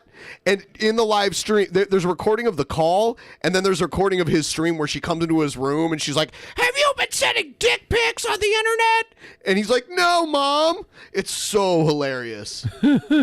For your mom to assume that you would do that, that's not good. If someone were to call one of my parents, and please don't, and accuse them and say Asterios is doing that, I think I've built up enough trust at this point that my mom would be like, "Yeah, he's not. I raised him properly," and then we'd just like hang up the phone. My mom, I feel like my mom would believe them and then spend like 2 hours trying to find the ones that didn't exist. So she could help delete them? Because that's a nice mom. I would It's a hope nice thing for your so. mom. I would hope so. Dude, next time we have a show, I'm going to eat something that makes me fart. Why? Because you've been blasting me with farts over and over and over again for like the last I went to 3 or Portland 4 again yesterday. I don't give a shit. Being on the road makes me eat food that makes my tummy. Oh, it makes you eat food. Well, I mean, you're on the road, man. Yeah. You're on the road. You don't get to stop at Chipotle and be regular every day. So if that has answered your questions, which I Had a hope it couple of has, gas station I really hot hope I dogs don't have last to night. repeat myself. Thank you. Never trust Hey, the where does he- sauerkraut. Oh, sorry. Go ahead. Where does he store his dark energy now? Does he have like an egg that he shoved up his ass that holds his dark energy?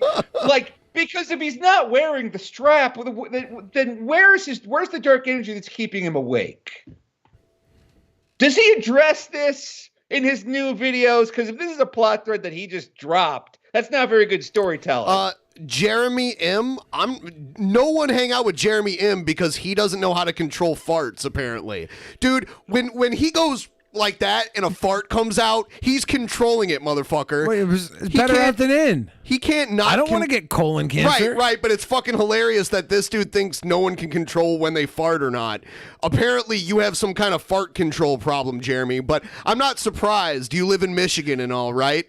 It smells like ass there anyway. No one there can control their farting. So thanks. Thanks for representing you and your kind. Wow. You cringy fart motherfucker. All right, that's the end of that.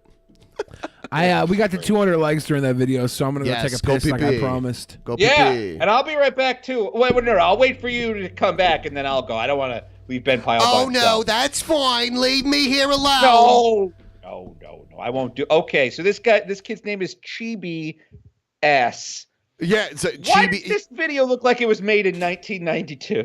It's like a copy of a copy, I think. Oh, it's been deep fried, like all the best memes. Okay, is this kid at least a good speed runner? Like, yes, he is. What is he? He is. Someone Okay. said Ben probably visits Michigan a lot. No, I used to live near the border of Michigan. I no longer live. I have not been to Michigan in about 4 or 5 years, but I used to live near the border. Now, Asterios, do I have some superhuman fart control ability, or is that just like you can control your farts normally, right? Like, yeah, now and then one slips out every now and then, but you can control by and large your farts, right? I do want to say this. Yes. Okay. But as I age, I am losing that control. I thought I had discovered that I was just abnormally good at controlling farts. I was like, holy shit, maybe I do just think people can control their farts. Maybe it's just me. Maybe I'm an unbelievably talented farter. It's sphincter control. Look, you may have unnaturally good sphincter control compared to Billy. I mean, but I'm telling you, so man, I'm told, right? As you get older, I think I'm older than you. Yeah, but just generally speaking, as one ages, I have filled my office's emergency exit with so many farts. I mean, It's we all real have bad. our time where we eat something that doesn't agree with us and we gotta like let some farts sneak out. A lot of times, like if I'm in a really loud place, maybe I'll just let it fly, you know? But if I'm in a place where it's quiet and people will hear me fart, I will kind of sneak away to a place where I can just bust ass, you know, in private. But yeah, we all have our moments where we just let it fly. I mean, it sounds like you're very respectful of the people around you, which is I very am. nice. The point I'm And I trying to have make though is superhuman fart control, apparently. apparently you've got excellent sphincter control. Forgive me for being naive. I thought everyone could control farts, but apparently all of you are just flatulent peasants, and I'm the only noble that can actually control my gas. I'm not gonna be talked down to because you have some weird. Hey, whatever. restrictive Some people are anus. gifted, some people aren't. Some people see, are there's gifted. Go ahead. The reason that older people wear incredibly strong perfumes or incredibly strong aftershaves is because as you get older, you start to lose control of your farts. And you're just farting all over the place accidentally. And then you get used to it. Like, you know, like you're in your late 30s, your mid 40s, you're still trying to control it. But at some point, it's like trying to close the door on a hurricane. Like, it doesn't matter. So in your 70s, you're walking around, you're just letting them fly left and right. And that's why old lady perfume is so strong. I was talking about this the other night when we were IRL streaming. When you fart in the bathtub, there's something about the gas passing through the water and then it hits the surface and it smells like something just died. Like it smells like boiled, creamed spinach cooked on a stovetop with fried bologna next to it. You know? It's because it hyper concentrates it, I think. Like when you just fart, it's going everywhere. It's But like when you smoking a in the fart through a bathtub- bong. Yeah, exactly. When you fart in a bathtub, it's all in that bubble. So it's like it's all there. You know, that's bad. Yeah. All right. I'm gonna go to the bathroom myself as well. I will be right back. All right. All right. I just heard him fart. If we get to 300 likes, I'll let Ben go to the bathroom. Okay. I think that's fair. Am I allowed? Everyone, please hit the like button. Also, quick reminder, send us your bats. You guys will be getting bats within the next few days. If you don't have them now, you'll be getting them very soon. Keep looking for them. They'll be here over the next week's time. Also, tonight, for those of you who weren't here when we announced this, we're doing a special movie screening of Blazing Saddles, which Billy has never seen. He cringes all the time when he hears people say the N-word, especially white people, and there's a ton of that in this movie. What? Yeah, there's a ton of it. There's a lot of off-color racist humor, but it's written by Richard Pryor. So can Richard Pryor award someone the N-word card? Because he does in this movie, essentially. No. Yes. Oh, okay. So that we're gonna watch it live tonight. There's a link to view it. We're gonna be in a private group. So there's a link to a private Skype group. I don't believe you need a Skype account or the app. It'll just go through your browser and you can hang out with us and watch the movie live. We're going to have you guys muted while we're recording, but at the end, we'll spend like 5 minutes talking to you guys about it and what you thought. There's only a maximum amount of 50 people allowed, so first come, first serve if you qualify. And then for those of you who can't watch it later on, or who can't watch it live, you'll be able to watch it later on. We usually We'll don't reach upload those it. numbers in our post shows. Right, So right. if we somehow do tonight, act now. That's amazing. Act now. Time is running out. Oh man, Gail got a perfect score on the Jesus test. Oh, thank goodness. Hi, you guys. I just took a test at Facebook that tests your Jesus knowledge, and I got a perfect score. They said it was a real tricky test, and that most people are lucky that I think it had 15 questions. I noticed. See, I've never seen Gail record her computer screen. Someone must have taught her how to use OBS or something here, which is great. You know what, Zach? You and me got to talk. I wanna get Gail. I want to get Gail in some IRL stream, or not IRL stream, but live streams, because I think it would be great just to hear her commentary on some of the videos that we watch. Oh, Gail. But yeah, I noticed she has Skype open. She also has the Brave browser. See that? I'm proud of her. Yeah. Yeah, so Skype so she can talk to Jesus and Terrence Jenkins and all that. Most people are lucky if they get 10 out of 15 right. So I got a perfect score. You might say, was it really tricky? Well, if you grew up in church and Sunday school, and if you've read the Bible from cover to cover, you'd probably get them all right. But Jesus Christ is losing a lot of followers, and this new young generation coming up, most of them have not been raised in church. I actually wasn't raised in church. I became a Christian at age 14. I was not raised in a Christian home, which may explain why my mother and sister are currently against me and my men. Well, with my mother, I think she's being brainwashed. Oh, God. No. But my sister is a full-blown sociopath. Oh.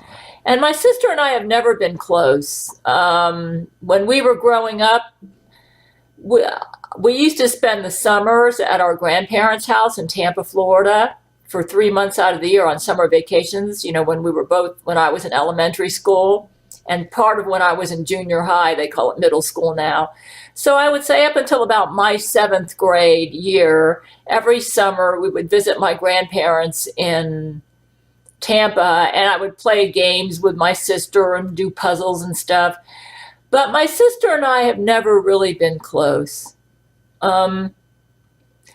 She was the pet And I was like the child that had those super skinny legs and was too quiet and shy. What? I don't understand what leg thickness has to do with it, but cool. And she was cute and charming, according to my family.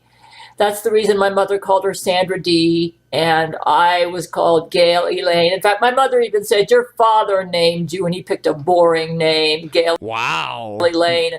I chose the name for your sister. Her name is Sandra D. Cord. That was her maiden name. Her married name is Sandra. I wonder how many of our oddities or antagonists had moms that weren't approving of them, like the female antagonists.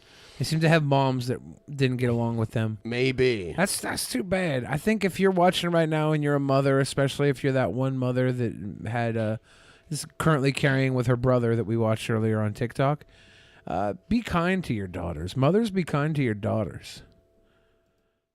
Yes, 100%. Be kind. Be kind. And rewind. Calf. That, you know, I often wonder why it is we came out so different. But I think you can boil it down to one thing. At age 14, I accepted Christ as my Savior. We moved out to California. I was a super shy girl. I would be in the classroom and not say a word for a whole hour. And I used to watch movies like Jesus of Nazareth or The Greatest Story Ever Told, and I would think, oh, that Jesus seems so awesome. Well, of course, those movies were made to make Jesus look awesome.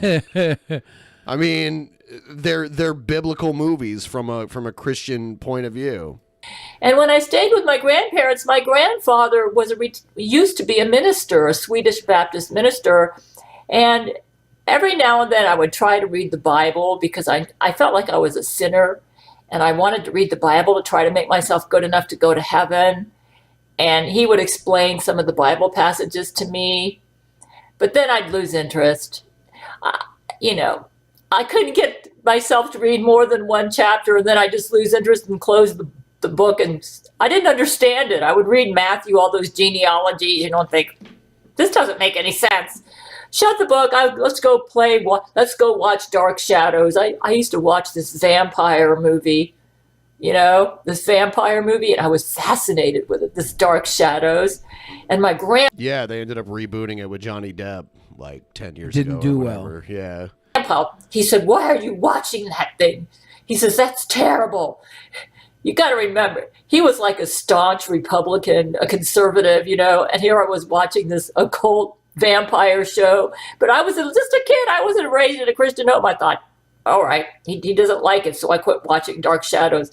Dark Shadows came out in the 70s. It was a show all about vampires, and I found it. I want to know when she gets to the point about the fucking test. Well, she's just going to tell us about Dark Shadows for 48 minutes and forget she took the test. Mother, who made me believe that I was a selfish, no good girl. So then we moved out to California. And I was so happy. I had started watching The Partridge Family, and I fell in love with the David Cassidy character. Yeah. I mean, he was a popular fella amongst the ladies in the 70s. Every woman from this age range, probably, like 90% of women from this age range wanted to put David Cassidy in their fuck it list. Right. Yeah, he was towards the top. I would listen to a song, I Think I Love You, and I fell in love with that song. I said, oh, I wish I had a boyfriend like that. And I knew he lived out in Los Angeles, and so when I... Did you stalk him before Brent Spiner? Oh, wow. Is that the precursor? Because, you know, she stalks Brent Spiner now. So but Brent Spiner was the next generation of stalking. Yeah, David Cassidy was her training wheels, and then she moved on to stalking the next generation. Heard that my mother was going to move out to California. I thought, oh, good, I get to be closer to David Cassidy, and I'm going out near Hollywood, and I can leave that Susan girl, and maybe I can start a new life out in California. Well, I did have a new life out in California, but not like I expected. I was going to find Jesus. So we moved out to California, and... This is Gail lore, you know? Yeah. It gives me an insight. This runs deep. Yeah. I decided to try a new image. I said, I'm going to try to act charming and cute like my mother says my sister is and that I'm not. So we were sitting And I said, I'm going to see if I can make new friends and get rid of this horrible, selfish, cold, quiet, ugly girl image that I had in Florida.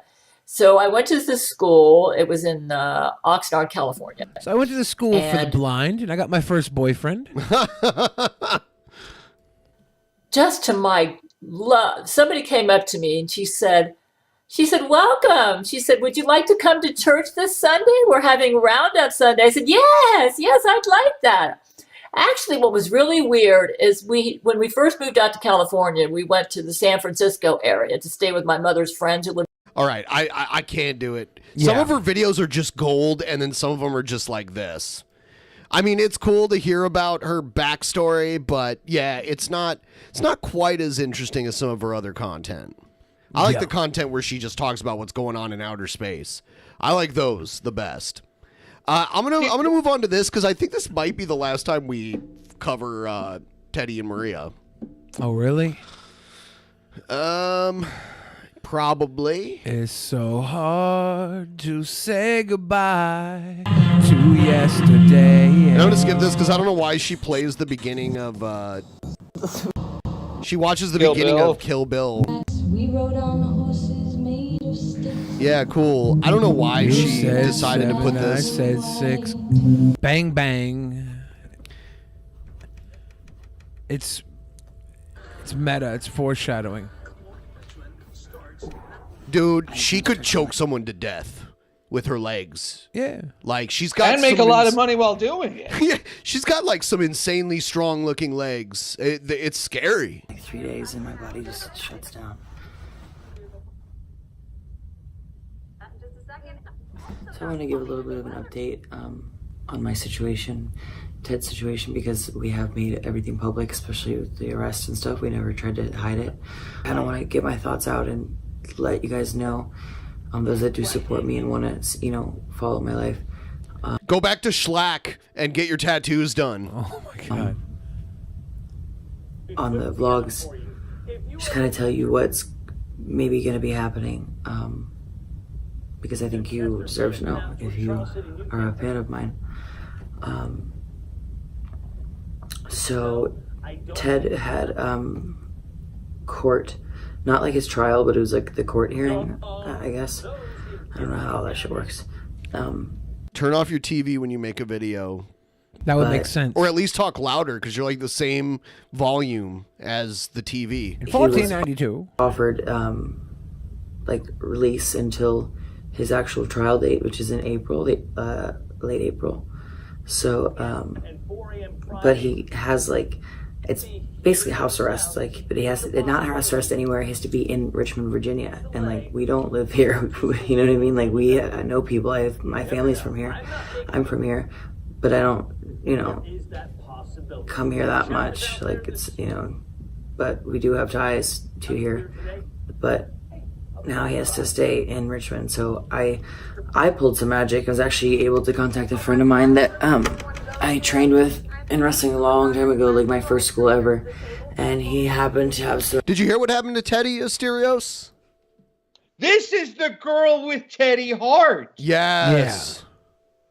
Yeah. Everything is making more sense now. Yeah. The Ring of Honor wrestler. That's why she's so muscular, Yeah, she's a wrestler for Ring of Honor. Yes, yeah. I remember we watched that video last time and I was like, who's that attractive girl? And it's like, oh, she's another wrestler. Okay, yeah. All right, well. Who is that pretty lady? Extra room, and we just paid him a flat fee, and Ted's going to be staying here on his house arrest. So he's going to be spending a lot of time in this room. But we didn't know what was going to happen at all. So there's been a lot of meltdown crying videos too that we skipped in the chronology, and I mean basically he's gonna be locked up and she's leaving town. You know what I mean? And I they don't live there. Well, he got arrested in Virginia, but they don't live there. I think they live in Florida or something. Right. And so, but he has to stay there because that's where he got his charges. and I think she's gone. Like in this video, she doesn't allude to it as much, but there was a more recent video that I forgot about that, I mean, I don't know. And I'm wondering, like, if she was involved in the shit he was doing, you know what I mean? Because we would always say they look high. Well, yeah, I'm reading an article about this right now. I did not know that Teddy Hart was in jail. According to this article I'm reading, he was in jail for they got pulled over. The cops found steroids and weed in his car. Is that correct? Yeah, but I think he was selling something. I thought it was that's meth. not good. I thought he got caught for like possession or like intent to distribute, something like that. Yeah, PW Insider reports that Teddy Hart was arrested for possession of a Schedule III narcotic and possession with intent to sell or distribute. Was it a Schedule roids III or narcotic? meth? Well, according to this, a Schedule III narcotic could be any of the following: Xanax, Somas, Klonopins, Valium, Ativan, Wrestlers love all of Halcyon, that. ketamine. It's all the greatest hits of pills you could abuse. Yikes! I'm happy he's even getting out and not having to sit in there. But we just found all this out, so I had to like find him a living situation within 24 hours. All of the comments on all of these videos, because this was their YouTube channel that they were trying to start together. Since he's been locked up, all the comments are like, leave his ass, get rid of him now. He's only going to drag you down.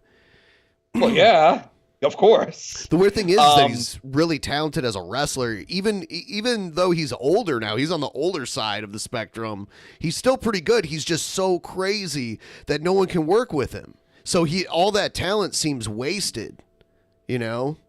Yes, well, of course. Yeah. I'll get to the point of that at some point. But I'm not staying here with him during the house arrest. I told him this on the phone a bunch of times. I don't think he really understands that I'm serious. But Teddy Hart would always say that he believed God sent the spirit of China down to make Maria the next great woman wrestler like China. No lie. We heard him say it. And he's got like, you know, a $70,000, $80,000 Maserati that he puts like bedazzled little plastic jewels all over it. He's been making this title belt for a couple months that's got all this dumb shit all over it. It was a love belt for them. Yeah. It was a love belt. He hadn't got done bedazzling the love belt. Yeah, I mean, the love belt has been vacated, it sounds like. There is no current title holder. That is the one thing I will say. I think they genuinely liked each other a lot. Like, you know. You don't think it was drug induced? Well, I mean, that doesn't mean it's not genuine. Yeah, I mean, codependency is also genuine. It's just also codependency. It's kind of like, you know, these two are, I mean, clearly Hart's been in and out of jail. Like, you know, it sounds like these two are kind of, according to an article I read, Hart asked to be released from his MLW contract. It was released in December. So they're driving around the country together. He's selling drugs. And he just got divorced too. Like he was filming a reality show. He was trying to open up the Hart Dungeon 2 at his house. And there was a trailer for that reality show, and it was just ridiculous. You know, we saw that sizzle trailer exactly that he was going for. I think he got Bret Hart to sit for the sizzle trailer. Like this is really sad and unfortunate. I mean, you see this happen all the fucking time where talented people, you know, it's like they're incredibly talented, and then they just get caught up in drugs and bullshit, and it sucks. Yikes. Yeah. Well, I hope Maria Maniac gets the fuck out of Richmond, Virginia, and gets like, I hope she surrounds herself with people who give a shit about her. Like, yikes. Yeah, the first video theirs that we watched, it was her and Teddy bitching at her ex-boyfriend, who's an indie wrestler named Schlack. And they were bitching at him because he wouldn't finish her tattoo. Because I guess he's her tattoo artist too. So I'm saying, look, now she can go back to Schlack and get tattooed. Yeah. Hey, silver lining. That video is hilarious too because Teddy's like, I don't even care, man. You can bring girls over, we can both bang them, whatever. Like, and he should be called Teddy Manic because he's all manic in that, like, getting up and walking around in circles, like bitching at the camera, like the guy's actually there. And she should be called Maria Hart because she has heart. Oh, damn. She has your heart. No, not my heart. I'm not going to be staying here. I'm here right now because I was setting up the room for him. And I'll show you guys what I got him, a little surprise to make him happy when he comes home. Would you go out with a woman that could probably beat you in arm wrestling? I mean, I have. Oh, okay. It's 4'8" girl. Really? Her name was... she could beat you? Like she had strong arms? Her name was Jilly the Midge. Okay. She used only her pinky finger and broke my arm. You know, I'm sure he's going to be kind of not feeling too great about himself when he gets home, so I thought this would make him feel better. Yeah, she got him a bunch of. She got him like a bedazzled I don't know why. gift pack. Aww. Yeah, isn't this sad? I went to the dollar store. I went to the Walgreens. I got them stocked up on little oatmeal chewy bars.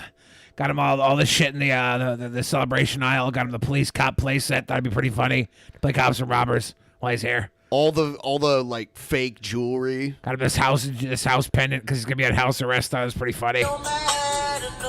Oh my god, she plays that song. 'Cause I got you. Yeah. Yeah. So that's the end of Teddy and Maria's adventure, whatever the name of Do that. we think it's the end, or do we? To be continued. She's gonna visit, right? She's just got to be on the road. Did she say that she was done with him, or that she was going to stay with him? There was a newer video where it sounded more like she was done. Like, there's a lot of comments here.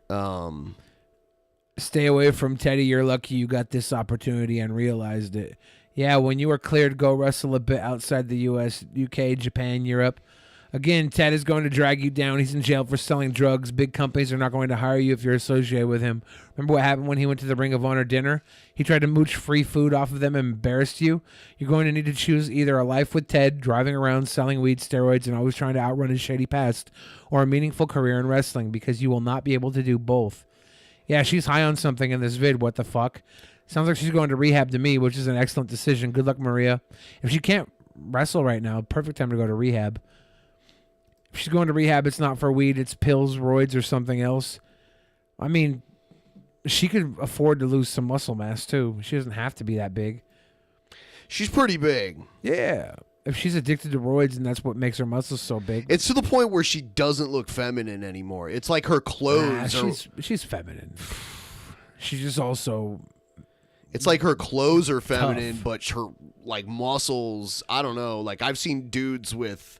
like thighs that big. Yeah, you know. I've dated women with full beards and giant penises. Okay. Well, that's a total. Like no one in this conversation's trans. You know what I mean? Oh, Teddy is a definite negative. Stop lying to yourself. You created every bit of your buzz without him. Go get help. Yeah. So everybody's got an opinion, right? She'll do Right. what she does. Hopefully, she does what's right for her career. And she moves on to bigger and better things. If not, she can be perfectly happy being Teddy Hart's girlfriend. Fuck it. Maybe she'll be able to... She could still work indies as Maria Manic. You know, she just can't work the big leagues. Can Teddy Hart still get jobs in wrestling without being able to do the high-flying shit? Or Yeah. is that pretty much what people still... He can get booked $500 a night. in Doing most like places. mostly punch and kick matches that the He old could, men yeah. do? Yeah. Huh.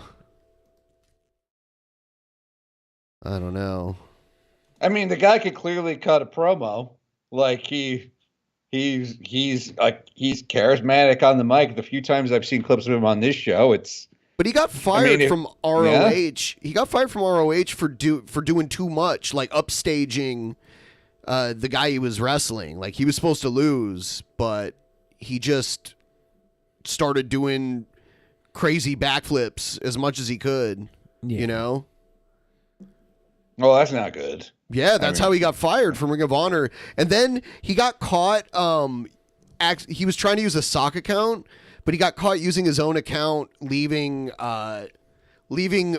Twitter posts about how ROH should. Does anyone else here think ROH should hire back Teddy Hart? But it was from Teddy Hart. Life is too short to create your own dramas to get caught up in. I really hope that Maria Manic gets. I get it. You became a wrestler because you want to be different and you want to be part of the counterculture and you want to be like a rebel. And wrestlers are kind of like the last cowboys. You know what I mean? They literally go from town to town, making money and stirring up shit. They're like circus folk. Yeah, carnies. Yeah, exactly. But it's it became a bigger industry than the circus. Now there's no more Barnum and Bailey circus, but there's still wrestling. So it outlived its own origins. That's because the wrestlers are the elephants instead of the actual elephants, and people care more about elephants because elephants can't consent. Oh, speaking of, since we got on the subject of wrestling, I wanted to show you guys this. I don't know if you saw this. I saw this on Twitter. I've seen these guys before. They're the guys that wrestle in Walmart. Have you ever seen the guys that wrestle in Walmart? Dude, watch this fucking move. This is insane that they did this in Walmart. So, super kick. He caught it. Caught him. Yep. Oh, he's going to slam him down on top of the desk. The desk at the hardware department. Yeah. No. Dude, this is insane. Watch Wear this him shit. down. Burn him Spanish down. fly? Yes. Going for the prize. That's awesome. Would have been badass if they did it onto the hard ground. Well, that's why they put those cushy chairs. Well, I know there. that's why they put it there, but also they just did it right onto the hard ground. No, this is pretty badass. They also It was good. It was good. It was good, but how crazy would it be if they just did it straight onto the ground? Oh my God! If they went to the home and garden and got the knee pads used for gardening, elbow pads out there, some rollerblader elbow pads, that'd be nuts. These guys are cool though. That's awesome. They're doing this wall. It's like a collection of videos out there. It's like the Walmart Wrestling League or whatever. Yeah. Whatever they want to call it. I'm gonna join it. Dude, that would be insane. Too bad we didn't get Teddy Hart booked. Yeah, well, he agreed to it. He just went to jail. Yeah, oops. Yeah, Teddy Hart agreed that if we paid him X amount of dollars, that he would come out here and do a match with Billy. Billy's comeback match after what? How long? 48 years. I don't know. Oh, whatever. It's been a while. And we had his agreement and we were thinking about it. But now I'm glad we didn't invest any money or advertise or anything like that for it because I don't think he's going to be available. Wait a minute though. What about DPP in your house? Yeah. You go to the his house. He's under house arrest and you literally do wrestling in his backyard. Yeah. And here's a great heel spot for you, Billy. You stand just outside of the radius of his ankle monitor and you're like, can't get me. And then all of a sudden Maria Maniac clubs you in the back of the head, shoves you back in. That's money right there. That's money. That is money. Here's another one I grabbed really quick. Oh, are they going to break that table? I love the referee. It's a little weak. Yeah. I saw what they were trying to do.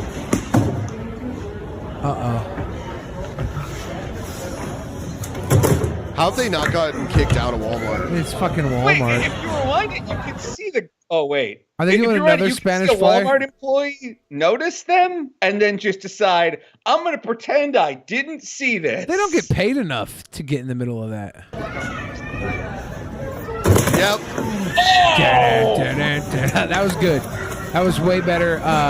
They would have had the table instead of the chairs. Oh, did he just try to do pedigree? Yeah. It's like backyard wrestling style pedigree and the Canadian Destroyer. I don't blame him for pulling it that much though, because that floor is hard. Yeah, you gotta be safe, but he should have.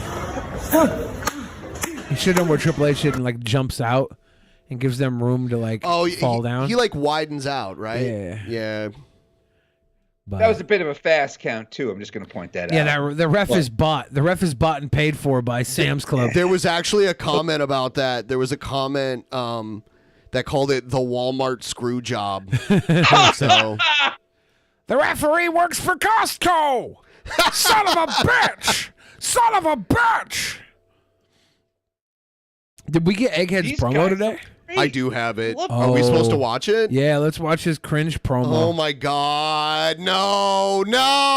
Egghead's gunning. He wants that. So Asterios, so Egghead, don't get butthurt, but we have to tell Asterios because he was here when you had your match.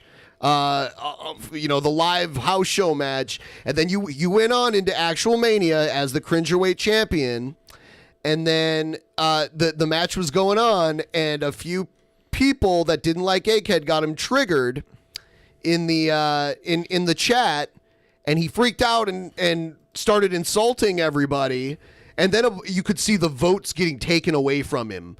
People were taking the votes away and voting for other people. Damn. But wait. In his defense, is there nothing cringier than getting triggered in a chat room? That's getting upset that you lost a fake title. And I told Egghead if he wanted a rematch, he'd have to make a cringe rap for basically, the new champion Corpse Midget. So we get to decide whether or not it's cringy enough? Well, this isn't the cringe rap. This is just a promo he cut. Oh, I thought it was his cringe rap. I'm assuming this is the promo that he plans on addressing. Whether or not he's even going to be a cringe rapper, I don't know. Okay, I'm trying to get it here. Silly little egghead. He's been saying in the chat for the past 2 hours, play my promo. Yeah. He's so demanding. He really wants this. What a prima donna. I was like, ready? Oh, God. Really? Ready. This is what we're going to do now? A cringe rap for the Cringerweight Championship? Really? Really? Okay, fine. I'll play your little game, Billy. Desperate times call for desperate measures, and goddammit, I'm a fucking desperate man wanting my title back. I want my fucking title back. I still want to face you in the ring. Go ahead. Okay. I'm not trying to say he's like large. I'm not trying to say that. He just seems to have extra face. You know what I mean? Yes. Like it's not that he's got like a big fat face. It's just like if you took his face and took it in a Photoshop and you just made it bigger proportionally. Like the ratio is the same. He's got like a got a half an Easter Island thing going on here. He got really mad when you said his voice sounded like a pedophile. I wasn't gonna bring it up again, but now that you just listen, he has I'm not saying he is. That would be terrible. But I'm saying his voice is in that zone. Yeah. And his chin it might be a white van full of candy. I don't know. His voice is in the pedo zone. It's in the zone. It's in the zone. It is. It is. In the zone. Pedo zone. Like you might. Yeah, okay. I kind of get what you're saying. I never thought that before, though. For that Cringerweight Championship. But, fuck. A cringe rap? Seriously? Oh, okay. You're not going to get in my van? Seriously? I've got all sorts of great candy and cookies Oh, in my here. God. Why don't you hop in my van? Oh, so I'm sorry my van doesn't have enough windows for you, young man. But what it does have is nerds rope. It's got plenty of nerds rope in there. I've got Liquimade. Hop in my van. Oh my God. Why does nerds rope just seem like something a predator would have on hand? Nerds rope? The nerds rope. Is It's there like- really a thing called nerds rope? It's like a taffy covered in nerds. I It's had a no rope idea this taffy. existed. It's I've always delicious. liked nerds. It is. I'm not usually is. a candy fan either. I like Nerds rope because the taffy is like nice and it's kind of savory, and the nerds are super sweet, and they balance each other out very well together. I'd try it. I like nerds rope because when you tie the children up, they can eat their way out, and you can catch them again. Wow. He's gonna be so mad at you. No, it's not like he this has guy a has a history of he getting has a triggered in boiling chat point. rooms. Egghead has this boiling point. It's he goes from 0 to like to mass shooter practically. You know what I mean? It's like yeah. I mean like he's like one step away from it. Yeah. He's like he goes from like sitting there doing nothing to like one step away from mass shooter. You know where you know where Egghead went to school? It was Oklahoma State, and I thought you were gonna say Columbine. no, he went to no, not Columbine. Oh, but if he didn't have that one really good day at Oklahoma State, we would know Columbine as Oklahoma State right now.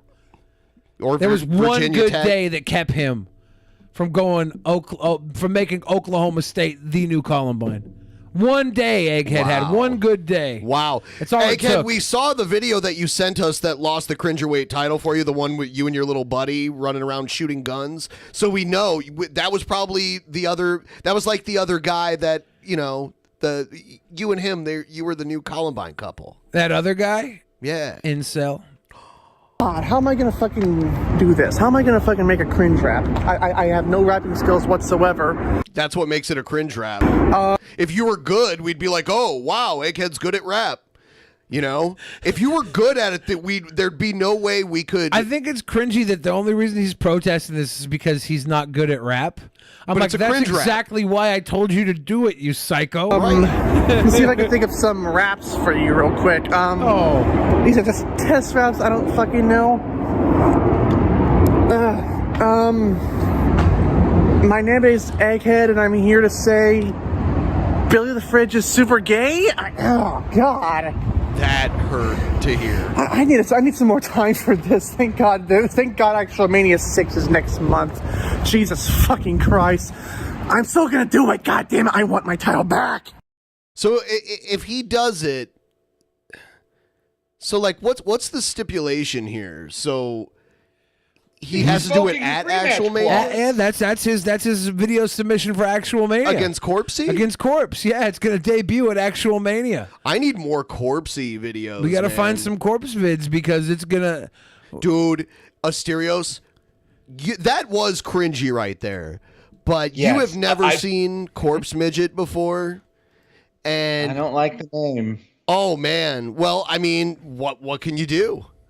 I guess. You have to give him credit. There's nothing cringier than making a video about the thing you're not doing. And this is very cringy right now that he's like, my life is... The storyline needs a natural... We need bridge content where I accept the cringer weight, where I accept the cringe rap challenge. Because otherwise, if they just played a video of me cringe rapping, they would all be confused. Did he agree to this? It's I like, just realized. this is cringy. I just realized. I also that like I that he's found... not. Oh, I'm sorry Wait, for what? interrupting. No, what were you saying? Sorry. I was worried because most of Corpsey's videos have been made private these days. But I just looked in my video archives, and I have a Corpse Midget video that has not been seen in a long time. Oh. But here, check out, this is what beat Egghead the other night. This is what took the title off of Egghead.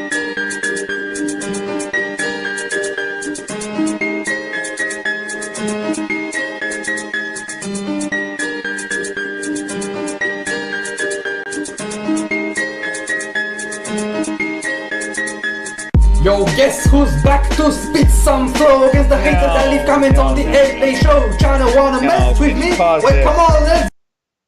No, Egghead must have really thrown a fucking tantrum because this is not cringy. It's just not funny. Like this guy sat down to make this, and he's doing the Tim and Eric style editing bullshit.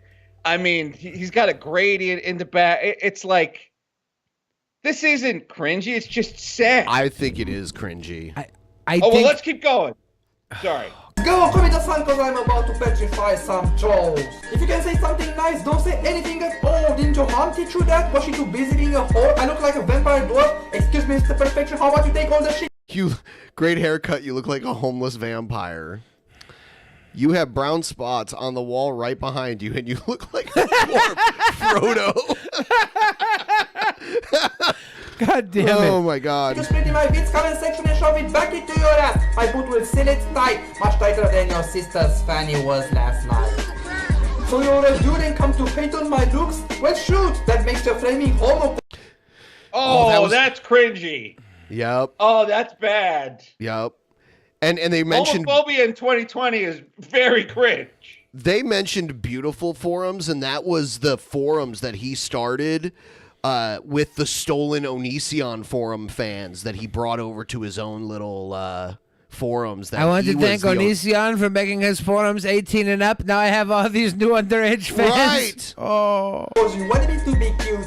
You're gonna come down this beat with all your YouTube accounts, kid. I'll beat your ass harder than your drunk stepdad did. I'm boring, unfunny. Well, at least I tried. Do you need a fucking tutorial on how to... I'm sorry. I have a hard time believing you can beat anybody's ass. I just like reach advantage alone. I don't know. Is a huge My factor. name's Lenny, and I'm here with a 20. Oh God, stop. Thank you so much. Lenny! We haven't done very well with donos in this episode. So Yeah, the cool thing about today's episode is we didn't get interrupted by all those crazy donations that we usually get. Hey, whatever.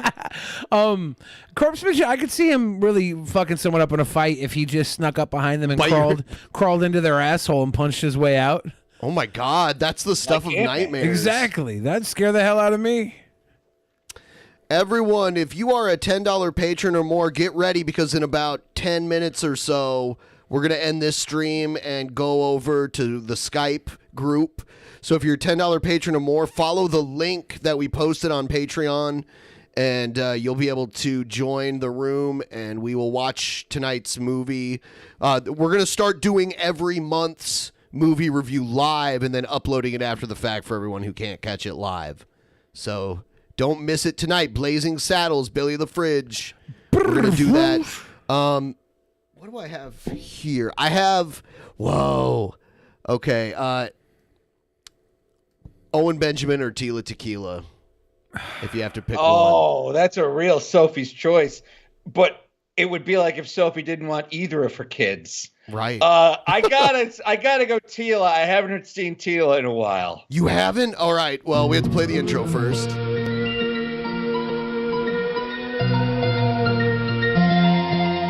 Yes. Tila.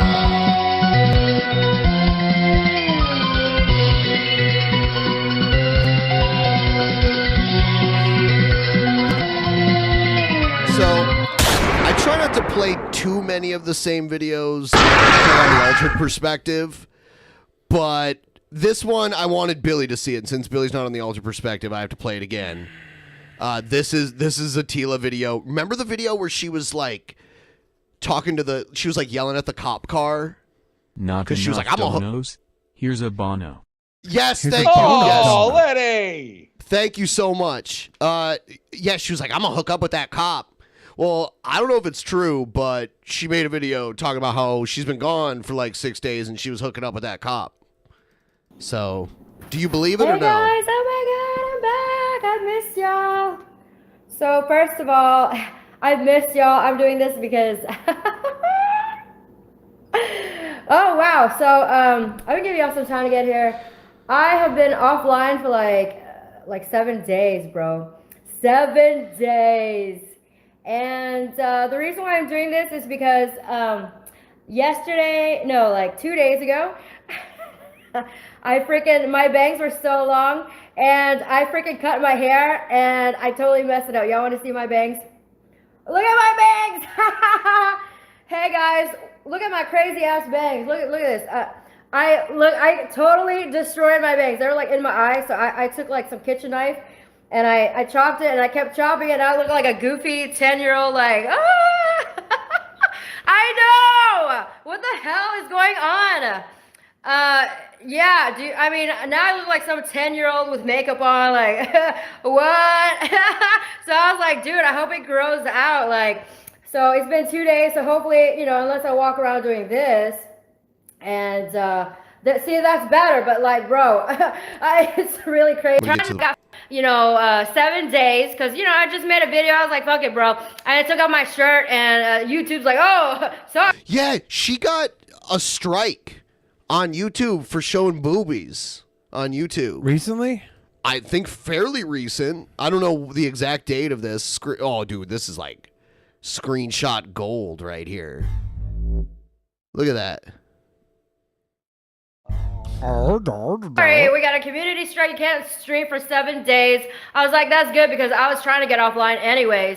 So, but yeah. So that I showed my tits on purpose because I was just trying to get myself offline, so I got a strike. Yeah, so I was like flashing everybody my titties. So anyway, so listen.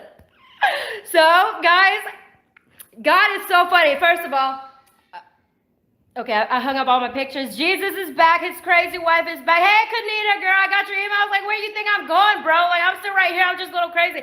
So anyways, God I'm turned still right everything here. I'm around still for my a little good. Well, crazy. except for those of y'all who just tuning in, I cut my crazy bangs myself and I messed it up. Look Yeah, at you this already explained this. crazy ass Janita. Like, I'm crazy looking. Like, before I was crazy, but at least I was cute. Now I'm just like crazy. And I look like that girl in Would you mind pausing this for a second? You know, it's interesting because, like, we talk a lot about how the internet is a force for good and how it's like, oh, we've democratized content. Like, you used to need to have to pitch your shit to the networks, but now all you need is a webcam and something to say. And it's like, I think I want to go back. Yeah, let's to go how it was back. before. Or at least only allow people with something to say talk, because there's nothing to say. Fucking people are the problem. Everybody thinks they have something to say. But the thing is, in order to do that, you need to set up like a development department like they have at networks and in studios of like people who act as gatekeepers who are like, you think you have something to say, but you actually don't, and we're not going to let you on camera. I'm guessing Tila Tequila talks for like 9 minutes about her kind of bangs. They're not, it's like, okay, yeah. She could easily fix this. She doesn't want to because she was like, I can do 10 minutes on this. Does she look pregnant here?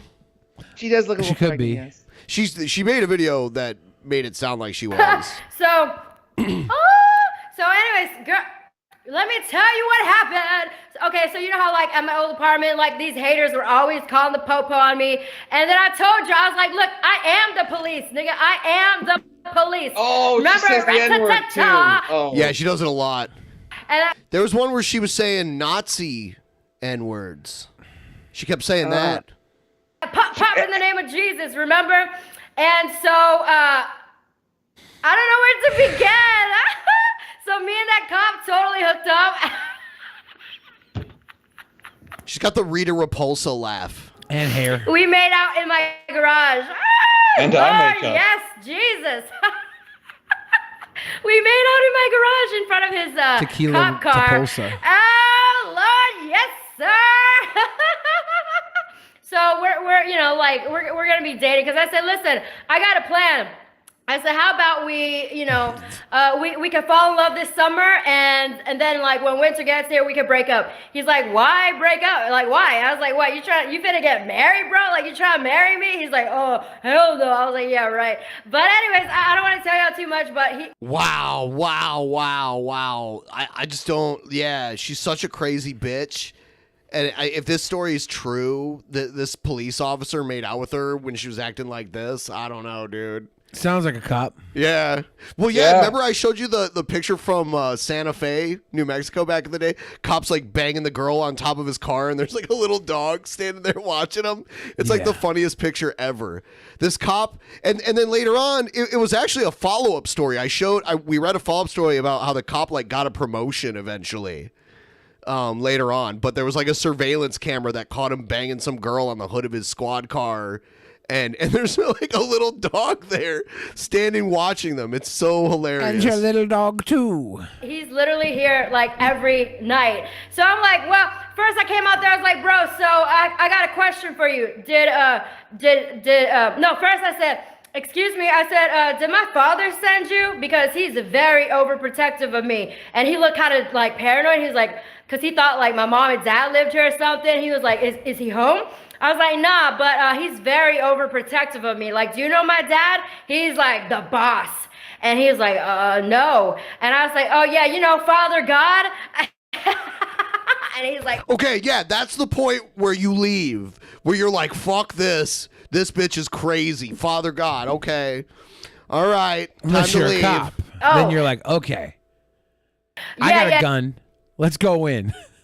yeah. I was like, yeah, well, I'm his only begotten daughter. Like, you know, he's very overprotective of me. So I got to know, like, did he send you or did Satan send you? And he goes, Satan. And I was like, you lying? Now I know for sure God sent you because... All you need is reverse psychology with Tila. That's all you need. Now I know for sure God sent you because you said Satan did. Turd sucker, $10 Patreon. Thanks for signing up. Excellent. Hold on, guys. Hold on. So wait, I know. Actually, keep pausing. I never thought I'd say this, but can we watch Owen Benjamin? Oof. My opinion, my gut tells me Jordan Peterson used to rape his daughter. What? Did you hear that? Yeah. I don't care. What did he say? My gut opinion. Let's go. My opinion, my gut tells me Jordan Peterson used to rape his daughter.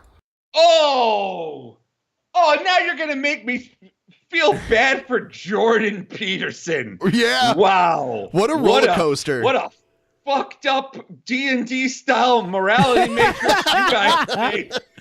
Like, now Jordan Peterson is lawful good. Jordan Peterson rolled a natural 20. Yes. He lives near Onision. Owen Benjamin? Yeah. Yeah, he lives out there. He has a farm out there. I was just down in Gig Harbor this last week, too. I can't prove that. I'm not calling him a Owen pedophile. Benjamin. The odds are not 100. But I allege, based on the behavior I see of him and her, that there was some real spooky stuff going on in her childhood and now in her adulthood. This is the equivalent of a drive-by shooting on the internet.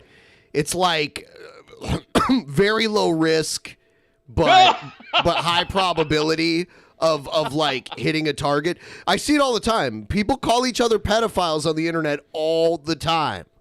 Like, and it's just like they'll go around and they'll like say it here and there just to like keep the rumor out there. It's like a drive-by shooting. I heard someone said that Eggman had the voice of one of these criminals, and it's like, that's a terrible thing to allege. Just terrible. And by the end of me explaining this, I don't think that you will react badly. Because I know even right now, there will be people saying, how dare you? Just wait till I'm done. And then we'll let you know. BB, you're the man you're crushing. Thank you very much. Rent-free in your head is a gay expression. Right, like Nick Fuentes lives rent-free in his mom's house. All right, so anyway, I posted this. My friend sent me this meme. I like to give credit where credit's due, but I also don't want to, reveal people that don't want to be revealed. So I'll just leave it at this. It's a guy who runs a channel called Colored Elephants, but it's a specific color. We text each other quite a bit and give each other info. Colored Elephants happen to be a big interest in my life, and I text him quite a bit. Highest praise to the first ever midget cringerweight championship. Oh, Take my money. Asterios and Wow! Dildor. Gracie Goddamn Dildor. money. That's Thank incredible. you, fam. Yeah. Thank you, fam. Did you know for a long time there was a model of car called the Midget? Have you ever seen one of those? I have not. Yeah. I have. Yeah, have you? I should get one. Can you fit in that shit? Probably not, but I should try. Dude, you 2 years ago wouldn't have even been able to even get close to it. Yeah, I used to see them for sale back in the day. They were like, I think they're a little too old to find many of them on the road now, but yeah, they were like very small sports cars. Oh man, I wish I could. Yeah, the MG Midget. That's what it was called. I should get one, and they used to have an MGB, which is the bigger version of the midget. Oh, really? Oh, look at that little guy. That's cute as hell. Yeah. They it's a made little it for convertible. 19 years. God damn. Yeah, yeah. So you might be able to find an 80s one, like 1980. And then, like, you could probably find restored ones, too. And I've seen a few with, because they were made in England, I've seen them with the steering wheel on the other side, too. Asterios had to run. We should buy one. What are they, like $100,000? Dude, I wonder how much they cost now. Like, because if you have one that's still running, it's probably been rebuilt at some point. I'm looking for MGs on sale right now. See if we can find a good one. Dude, this green one is badass. A little vomit avocado midge. Yeah, I like it. that. It's the ADO 34. There's a 1979 MG midge for $9K, a 1976 MGB for $45. That's insane because when this car was new back in the day, back in the 60s and 70s, it probably only cost about $2,000. Really? Oh man, maybe a little more, but not much. My dad always told me his first car ever, it was a Volkswagen Beetle, and he got it for like $1,000, $1,500. Cars used to be way cheaper than they are now. You have to be 5'5" or shorter to fit. Is that true? There was inflation though to think about too though. Do what now with it? Someone says you have to be 5'5" or shorter to fit in it. Really? I don't know if that's true. They are very small. They're like they almost feel like a giant go-kart. What's the engine on this? Does it even say? Right here. 948cc. There were a few like larger ones, the 1.5 liter. This one's very small. This is probably in the smallest one. I used to see these all the time. Like the really small cars. Anyway, this is whatever. Yeah,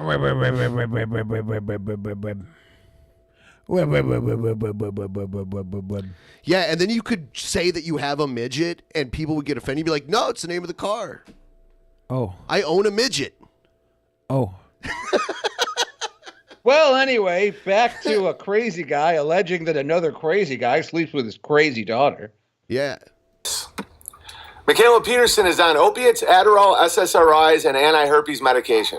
And before you say, how dare you snoop and just reveal her prescriptions, it's just a thing he pulled up. How do we know there's any validity to this at all? Yeah, it we looks like don't. it's from one of those hate group websites. She posted it on her Instagram for the entire world to see. The entire world to see. She posted it. She was like, look at all my drugs. I went to one like racist website where you type in someone's name and they tell you how Jewish they are. It is so horrible. But you can search like any famous person. It's one of the most disgusting websites I've ever seen in my life. I can't believe it exists. It's one of those horrible black holes to fall into. I don't know if you've ever seen it. I have not. It's ridiculous. Look at Asterios. Asterios is not a fan. He's not a fan.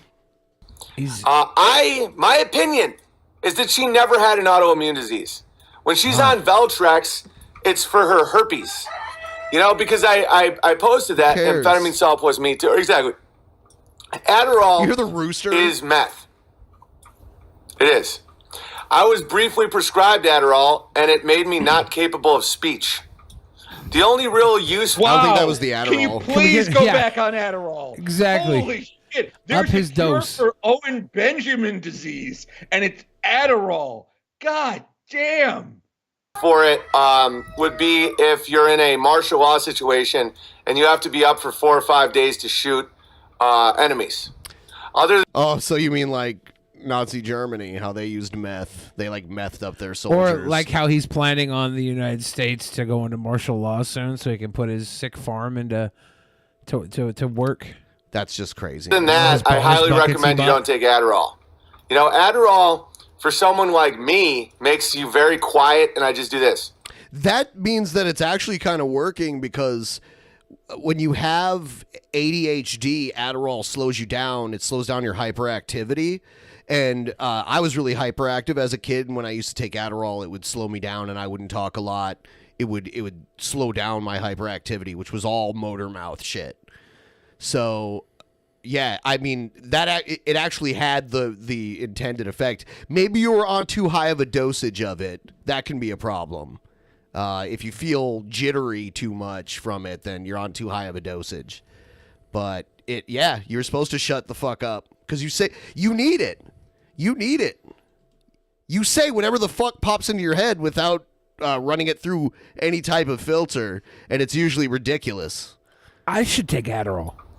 Adderall for Jordan Peterson's daughter apparently is pretty key for her weight loss. If you took Adderall, however little you eat now, you'll eat like half as much as that. Really? Oh, dude. I should get prescribed some Addy. You probably could lose a bunch of weight from that. What if I do Adderall and I just like lose all my cool edge when I say all the cool smart stuff? It will affect your mind because it's a psychiatric drug. So I don't want that. She's a liar on the story. It's What if way you get worse. Way more awesome though. Like, how awesome?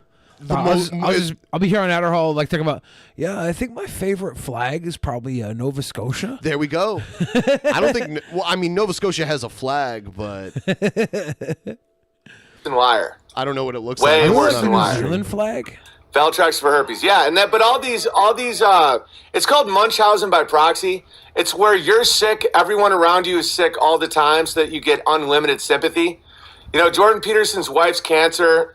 The odds that it's real are zero, almost zero. Oh my god. His daughter being in crippling, never-ending pain, zero. She was definitely just probably being molested by her dad. The Nova Scotia flag looks a lot like the Scottish flag with a coat of arms on it. Just so you know. Yeah, I was definitely interested in that. My flagtism had to know. It had to know. I started Adderall in high school, LOL. Well, I was actually prescribed it, and I didn't like it. It's not.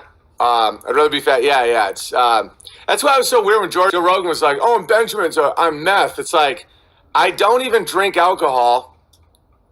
Maybe you need to be on meth then. Right, You need the opposite of what most people need. Whatever you're currently doing is not working. Meth is an upgrade for Owen Benjamin. He had like at least a little career in comedy, and now he makes these kind of videos. I don't get it. He lost he became his a mind. professional edgelord. Yeah. Yeah, it's weird. So I think we're about to wrap up the show. Did you want to? Did we read all Let's this? read those little baby I'm gonna make a Streamlabs. bathroom run. Ben's going potty. Ben's going potty. Wow. I have to get into our account so I can read these Streamlabs. Asterios, anything you want to tell the audience right now before we go? What you got coming up, where they can find more of you? Of course. Thank you guys so much for watching. If you want to hear more of me, you can hear me every week on The Loudest Podcast. It comes out every Monday, and it's a show where me and my co-host Sriracha go on crazy adventures, so you don't have to. Some of the adventures we've been on include I went to the world's largest parrot festival. My co-host went to the final ever BronyCon. We've been to a Garfield-themed pizza restaurant in Canada twice. We've been to SantaCon, Overeaters Anonymous. We even recorded an episode live from a Lutheran church in Detroit. You can find it on Spotify or YouTube or iTunes. All of them. Just search for The Loudest Podcast. And thanks for having me on. Yeah, thank you again for coming on. We love having you here. It's nice to be here. Hey. I'm going to read some of these little tootie dingles that people sent in. I'm not sure exactly where they got cut off. So, Hypothesis said, wait, if Robotnik's an orphan, how did he know about his grandfather, Gerald Robotnik, a.k.a. the man who created Shadow? I don't know. Seems like that might not be canon. I don't know. Loch Ness Monster gave 350. Thank you, Loch Ness. Allegas says, start this choo-choo train early, peeps. Thank you, Allegas, for getting the choo-choo train started. Hypothesis said, grab her waist, pull her close, lift her up, Batista bomb her. That's how you make love to a woman. Batista bomb. Batista bomb her. Works every time. Loch Ness Monster gave another 350. Dragon the West says the tequila looks better with this haircut. She doesn't look so crazy and actually possibly bangable. Bangable. Egghead Show says, all kayfabe aside, it's been fun being part of all this, and it's been an honor to be the first cringerweight champion. Love you guys. Yeah, right, Egghead. That's cringy, dude. Cringy. No, you know what? He's finally shown some humility for the first time ever. We didn't pay for humility. Say something cringy. Right. Let me see if there's anything else in here that may have been missed. Bernice Panders says, Ben, you want to see a prime example of Neanderthals? Dare you to look up Tammy Slayton on YouTube. Look at older videos. Hypothesis says, you see the article that tried pushing for a love triangle between Sonic, Tails, and Knuckles? That's pretty gross. Dragon the West says, Bernie doesn't take any more shit. He's been verbally chokeslamming the other Dems. Dragon the West says, of course, Asterios is on to talk about Star Wars. Asterios, what do you think of Star Wars, the Clone Wars, and Rebels? We went over that already, so these are the ones we did get. We did catch. Yeah, then. and there's 23 participants in the movie review room. Okay. Right now, so we got a good crowd. Yeah, for those of you that are available, we have room for 26 more. Yeah. So, if you are a $10 or above patron, you will get a link to that Skype room. Come in and watch with us. We're going to be watching Blazing Saddles with everybody in the Skype room. For those of you that can't watch live and you're a $10 or above patron, that will be in the patron archives, like all the other it'll be posted movie tomorrow. Movie reviews. And if you have any trouble, if you qualify and you're having trouble getting into the Skype, I'll be taking a look at the live room, the live chat room, the one that the fan chat that's on the screen now, just in case you have any trouble there. Yeah. But yeah, we're gonna wrap it up. Asterios, anything you want to say before you go? No, just thanks for having me on. And next time I'm on, could we watch stuff that's not like horrifically depressing and makes me just kind of weep for humanity's present and future? You know what, Asterios? Next time you're on, if you want to give us a heads up before you come on, some topics that you might like to focus on, we could try and curate around some things that are better focused towards you. Now, fuck you. Oh, God damn it! Oh. No, All I'm right, kidding. Have fun watching Blazing Saddles. we'll play anything you want us to play. So if you want to send us some stuff, we can go through that too. I'll find like the world's cutest puppy. Yes. Check out this duck that just woke up. Okay, never mind. I rescind my offer. Sweet Boy Podcast. Nope, I disagree. I actually run things here. I get all the guests. I do all the hard work. So I do all the hard work. Yeah. All right. So I'll make sure I make it work. All right. You. All right. See Good you night, guys. boys. Good night. See you guys next time. Yeah.